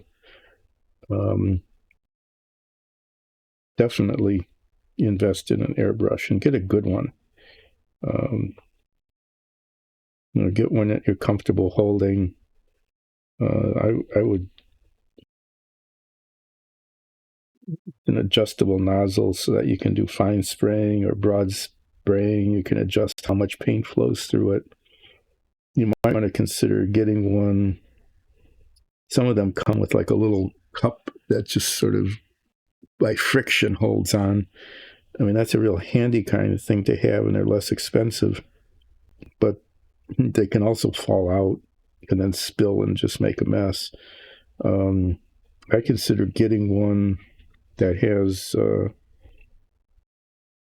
little bottles that attach, that like screw on or clip on, so that they're not falling off while you're painting. The first airbrush I had it held on the paint by friction, and more than once I had it fall off.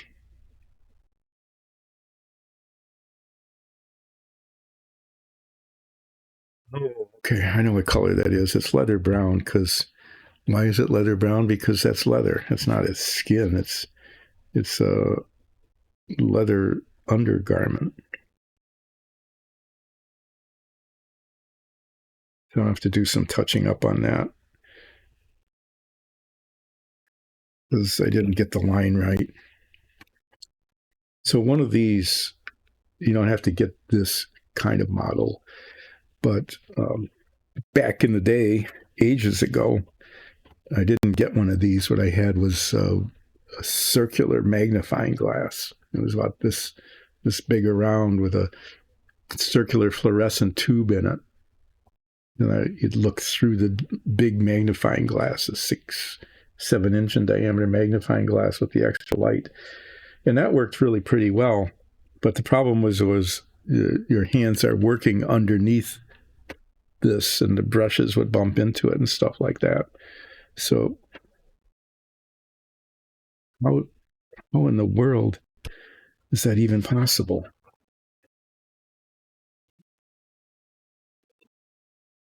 You can see it, but there's a blob of metallic paint right here on the flame.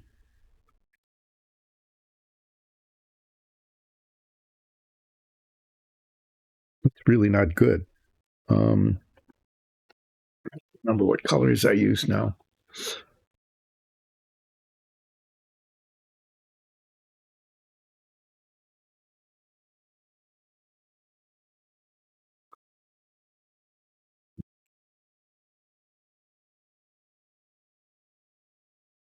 Seriously, I don't know if that's fresh or if that's from something else. Did I bump the brush into it?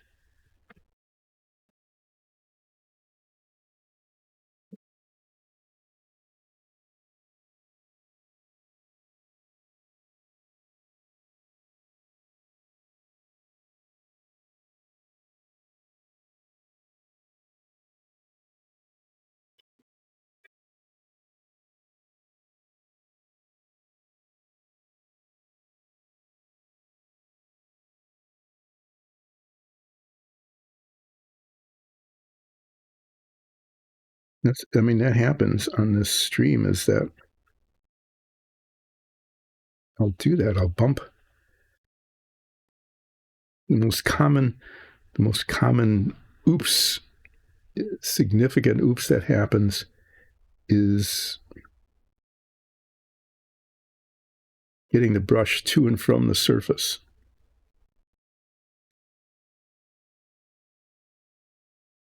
Okay, because I'm looking at where the brush is going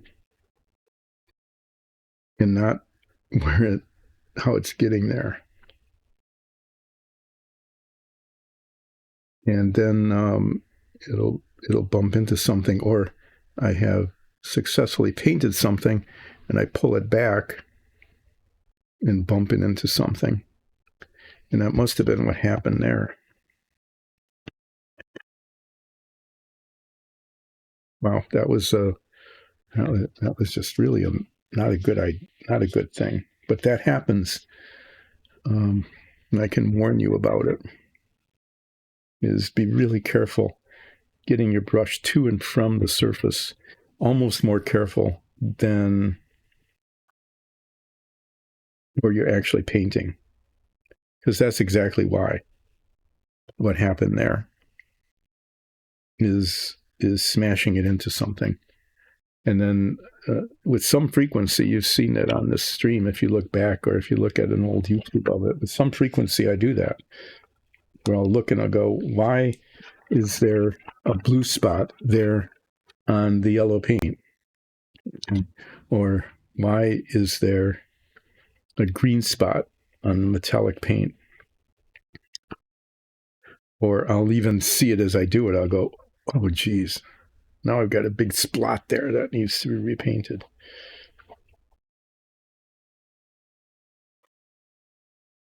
What I'm looking for is a little jar.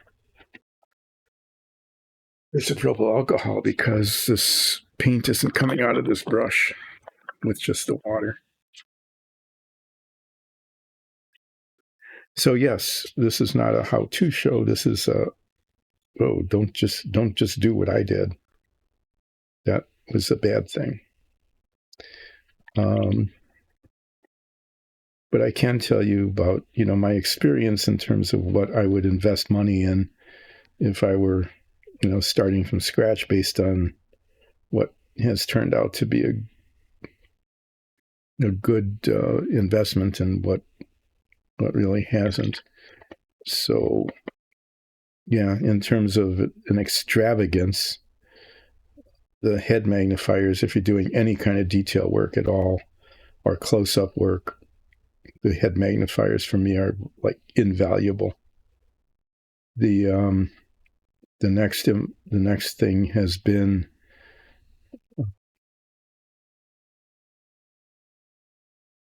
I'd say an airbrush.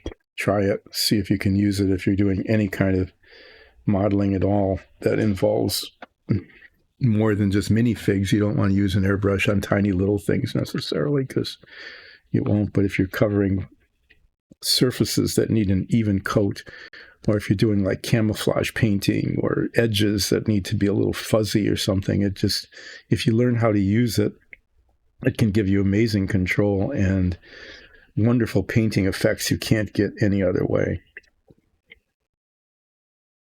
So if you don't want to spend money on one and then not knowing whether you're going to be able to use it or not, maybe you can like borrow one, or I don't know if you can rent them, probably not, but I'd say try it anyway, because if you can, it will really make a big difference. I'm stuck using spray paint, which you can get in a lot of different colors, and it works okay. For painting large areas like the body of the car, or the wings and the fuselage of the Savoia, or just, parts of the Apollo that required, a nice uniform coat. But it's also expensive, because the spray paints are expensive. And you have a limited number of colors. If you have an airbrush and you can use it, then you can use it with any kind of paint, any color, or surface texture, glossy or flat or whatever that you can buy, you can, thin it out and make sure it works.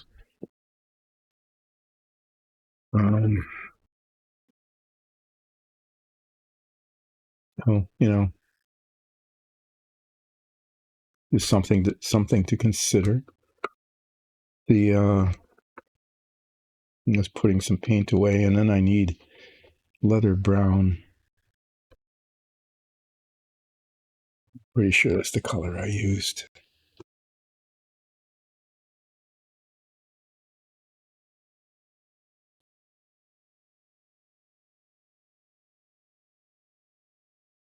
Hmm.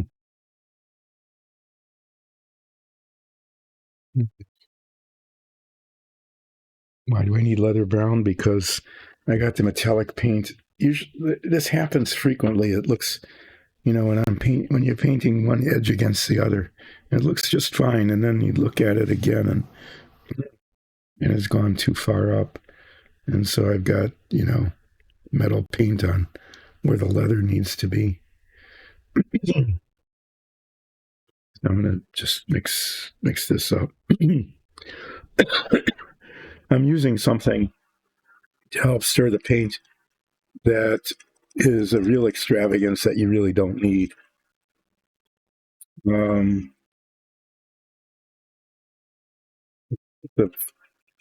paint mixer. It's a little paint mixer thing. It vibrates the bottle and it stirs it up faster than if you were shaking it by hand. On the other hand, I don't know if you can't hear it, but on the inside of the bottle, you can buy these. They're basically BBs. BBs are cheaper. Little ball bearings or BBs or something. I'd suggest, and they're pretty cheap, is they're like if you got a spray can of paint and you shake it and you hear the metal ball inside bouncing around, that actually makes a big difference in terms of mixing the paint. That little metal ball is breaking up the pigment, which might have settled, okay? And it helps stir it. So you don't need this vibrator thing that I've got, but it would be worthwhile to put one or two of those in every little squeeze container or jar of paint, so that when you mix it up, it does its job. Okay, it breaks up the pigment and helps stir the paint. So I'd suggest doing that.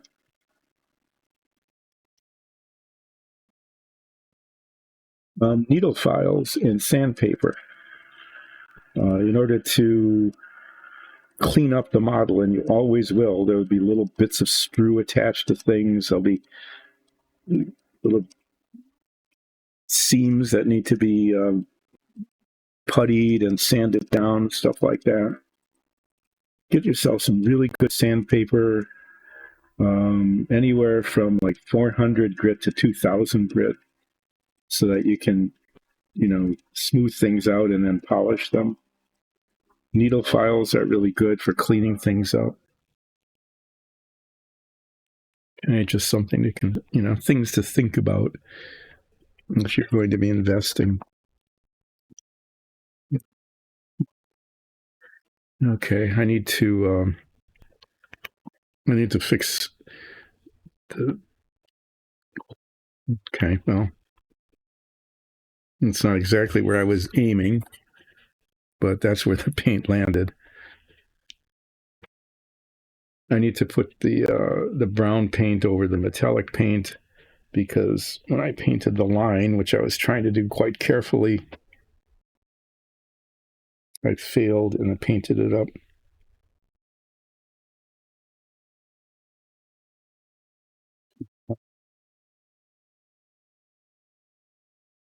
It doesn't look like the same color.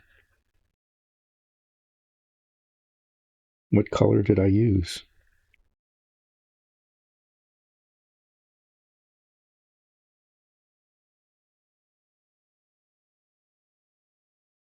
I have no idea what I did. I mean, that's the wrong color. I don't remember what color I used. I probably should have written that down, knowing that I'd have to touch it up later. I thought it was leather. because leather brown with a brown wash ends up looking really good. But I obviously used something else. Well, I'll put this away.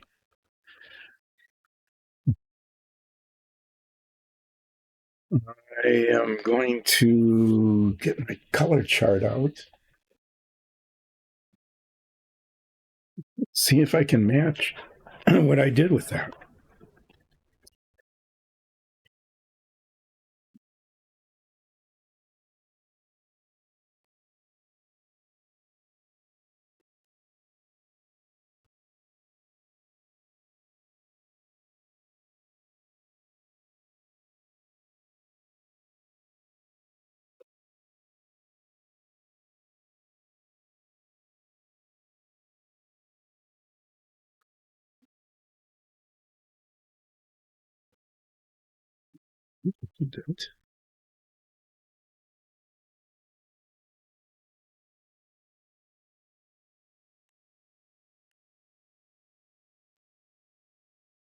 This is weird. I mean, there's a lot of them on there.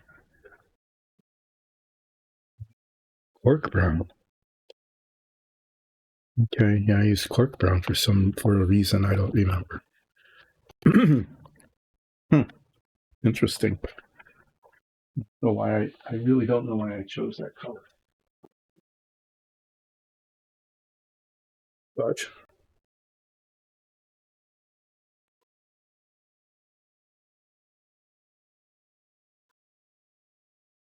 here somewhere, because I pulled it out when I was looking for.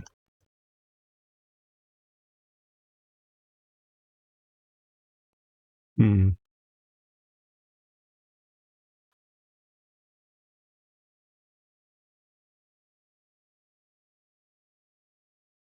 There it is. Okay, well, I stirred up and spit out a whole bunch of paint that I don't need because it's the wrong color. But now I got the right color, so we'll give this another try.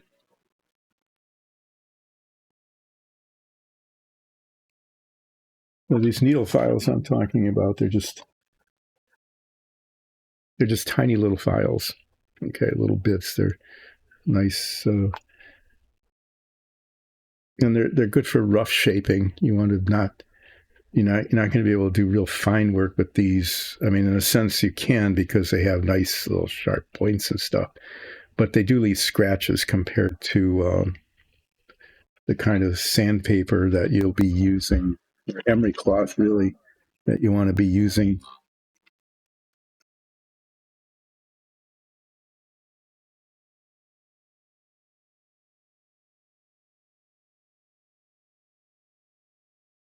But sometimes you just need that to get like large flaws fixed, things like that.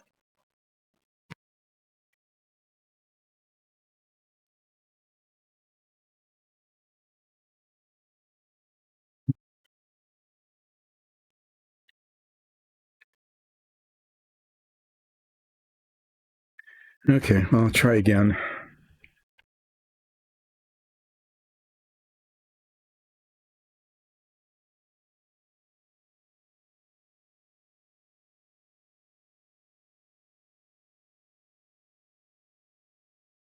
It's really hard, kind of hard sometimes to decide.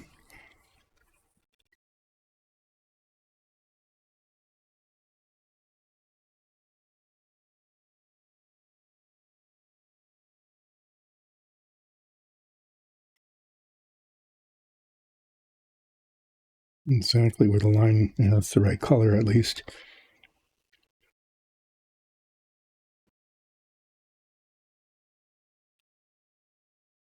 And I find that I do this with some frequency as I'm trying to get the line right. I'll just go a little too far, then have to come back over it because it looks good from one angle, and it looks just fine. And then I rotate it, and it's not right.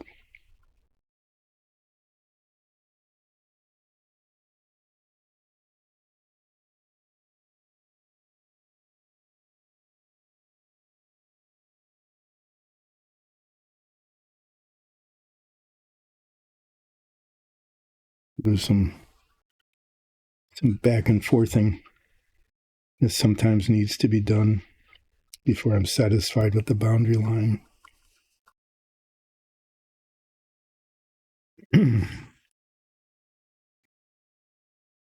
Which is what I'm doing here.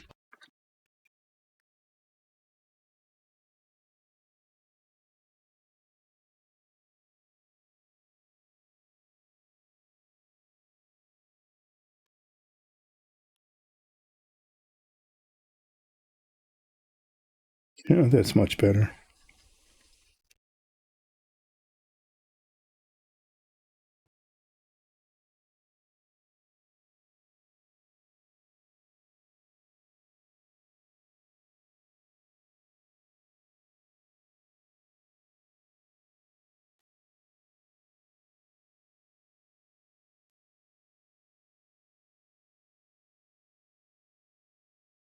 Okay. So that's good. So I started creating quite a large shopping list, I think, in terms of things to get. But yeah, I mean, paints, the model kit itself, the paints, the brushes, the head magnifiers, um, airbrush, if you can use one, becomes invaluable. Good modelers always are really good at airbrushing, which is why I'm not an expert modeler, because I just can't finish things with it. The boy, I can just barely relate how amazingly messy, the amazing messes I made with my airbrush when I was trying to use it, trying to learn how to use it. I was,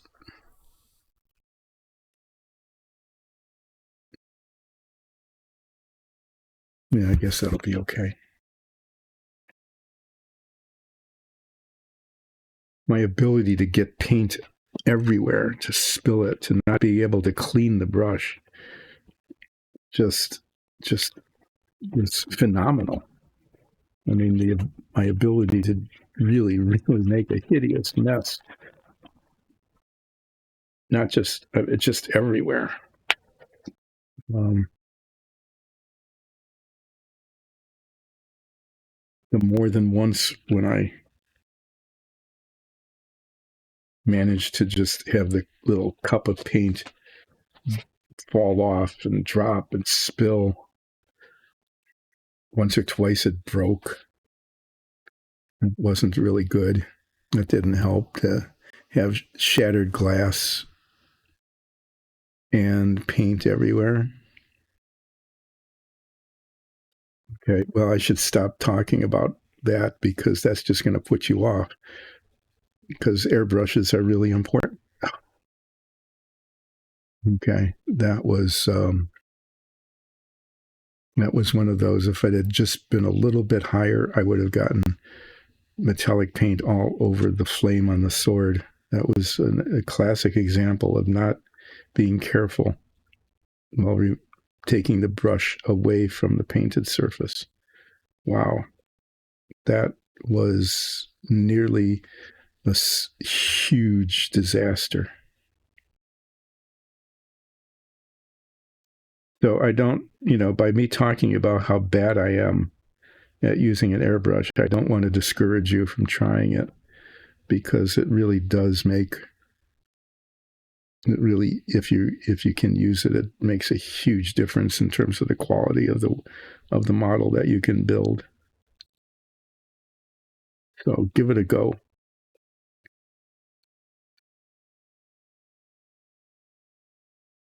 Okay, well, that's nice and shiny now. And the next step is, depending on how things go with the race car on Wednesday, I'm actually going to try the green, the watered down, the diluted the thinned out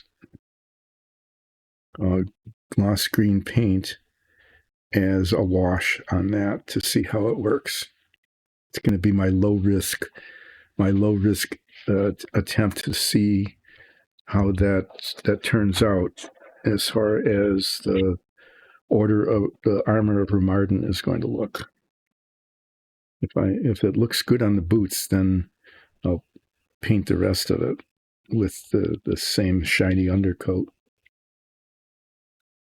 Okay, the timing on this worked out okay. So let me do a thorough cleaning on this brush. I'm going to just push some things aside here and tempt fate.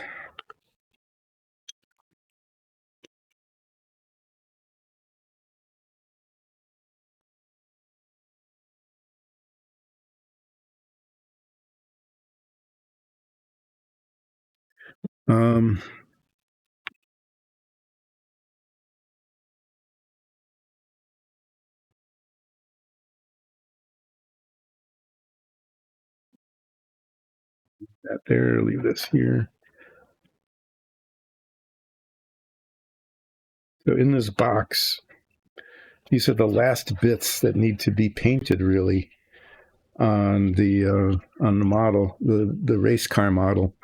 And once these bits are successfully painted, or in this case repainted, then it comes down to final assembly, which is not trivial. And once it's assembled, then the application of the decals, which again, there's just two gigantic decals, one on each side, that have all of the sponsored decals on it, all the sponsor logos that you see on the sides of race cars. Those go on either side of this once it's all assembled. And that has to be done without tearing it or wrinkling it or getting bubbles in it. So we'll see how that goes. But once this is painted, which is a difficult thing to do because it's not just a straight line, it's a straight line that flares out around the nose. So once getting this taped and painted, we'll see. The big 82 is a decal that goes on. I'll probably, when I start applying decals, which eventually will happen, I'll be starting with these little ones right up in the nose here, okay? Because those are fairly easy to get. And the Lotus logo, which goes right there, okay? And then the 82, I'll get those on. And then if I get some practice doing that, then these gigantic logo collections that you can't see on the sides. There's still a little detail painting to do and some messing around with some assembly. But all the parts will, once this is done, which will be either a week from today or a month from today, depending on how many times I have to redo it. That's pretty straightforward. Back here, you can see the red and the black things. Those are actually molded into the back of the chassis here. And the way the model is constructed, those get covered up by something that's historically totally inaccurate. So I'm going to have to paint those. And there'll be a little back and forth like this with getting the edges done right. Anyway, the assembly that's left is still kind of tricky. The application of the decals, which should be a trivial thing that goes on at the end. Let's just say that I hope it goes okay. I hope the balance of the remnant of the last bits of this assembly will end up going okay. But this is going to be, there isn't that much that can be done at one time until final assembly happens. So I'm going to be continuing to work on this guy, on the armor.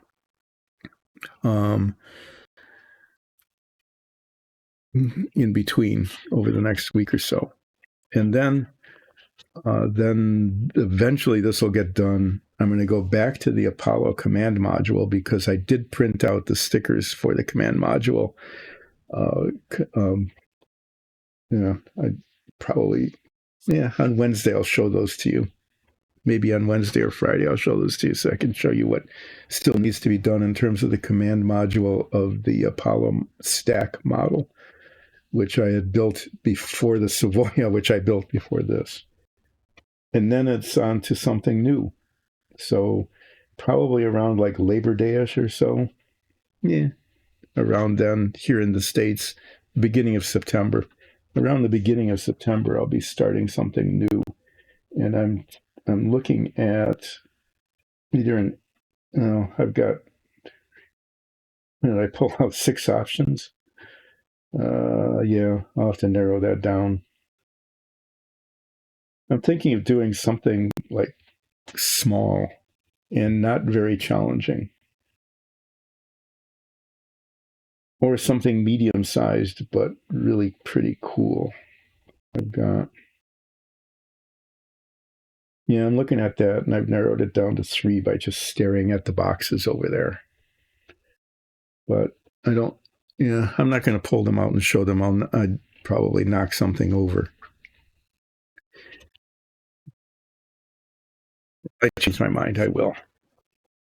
I'm going to actually show you what I'm looking at building. There's one model that I will start after the next one. Okay. I'm definitely going to give it a go.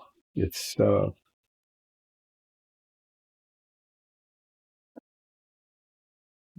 3rd thing to build. Just a ridiculous thing to build. It is a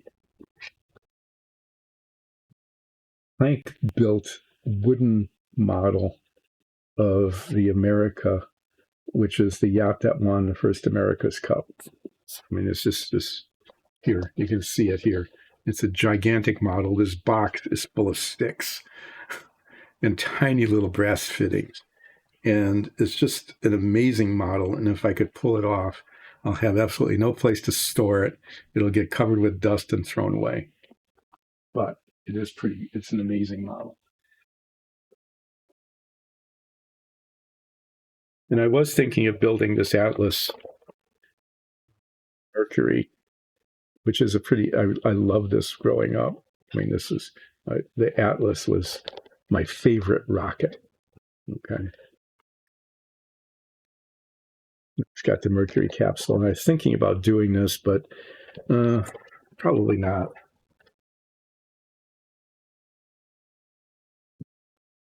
I was thinking about building the Horton Flying Wing, the German fighter from World War II. There. It's got all sorts of cutaway detail on it for the engines, and I could probably do this with spray paint, because this is the kind of camouflage that doesn't have, fuzzy edges. I could do the taping. I could actually pull this off.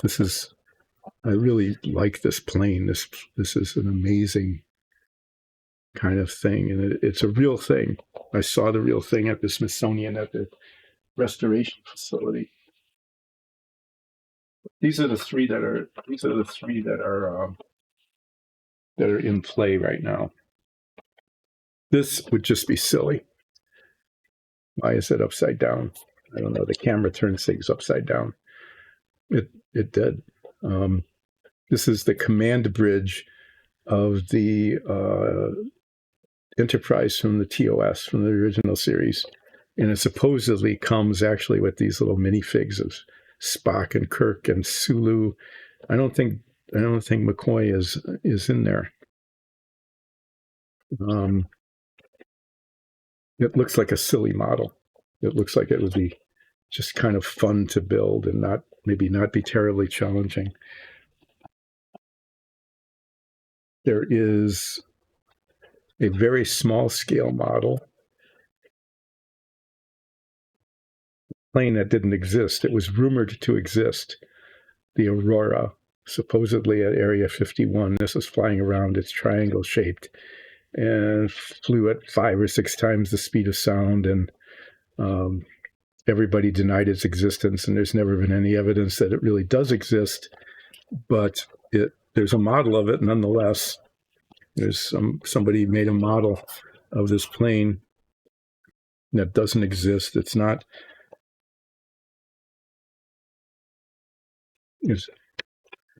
It's promoted as the sci-fi dynamics, so it's kind of acknowledging that it doesn't exist. Okay.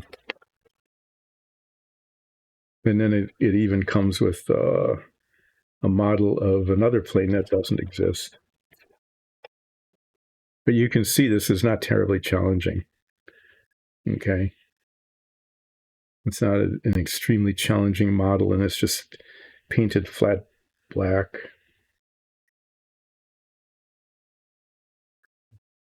It might be kind of fun to build kind of quickly, to get it, stick it all together.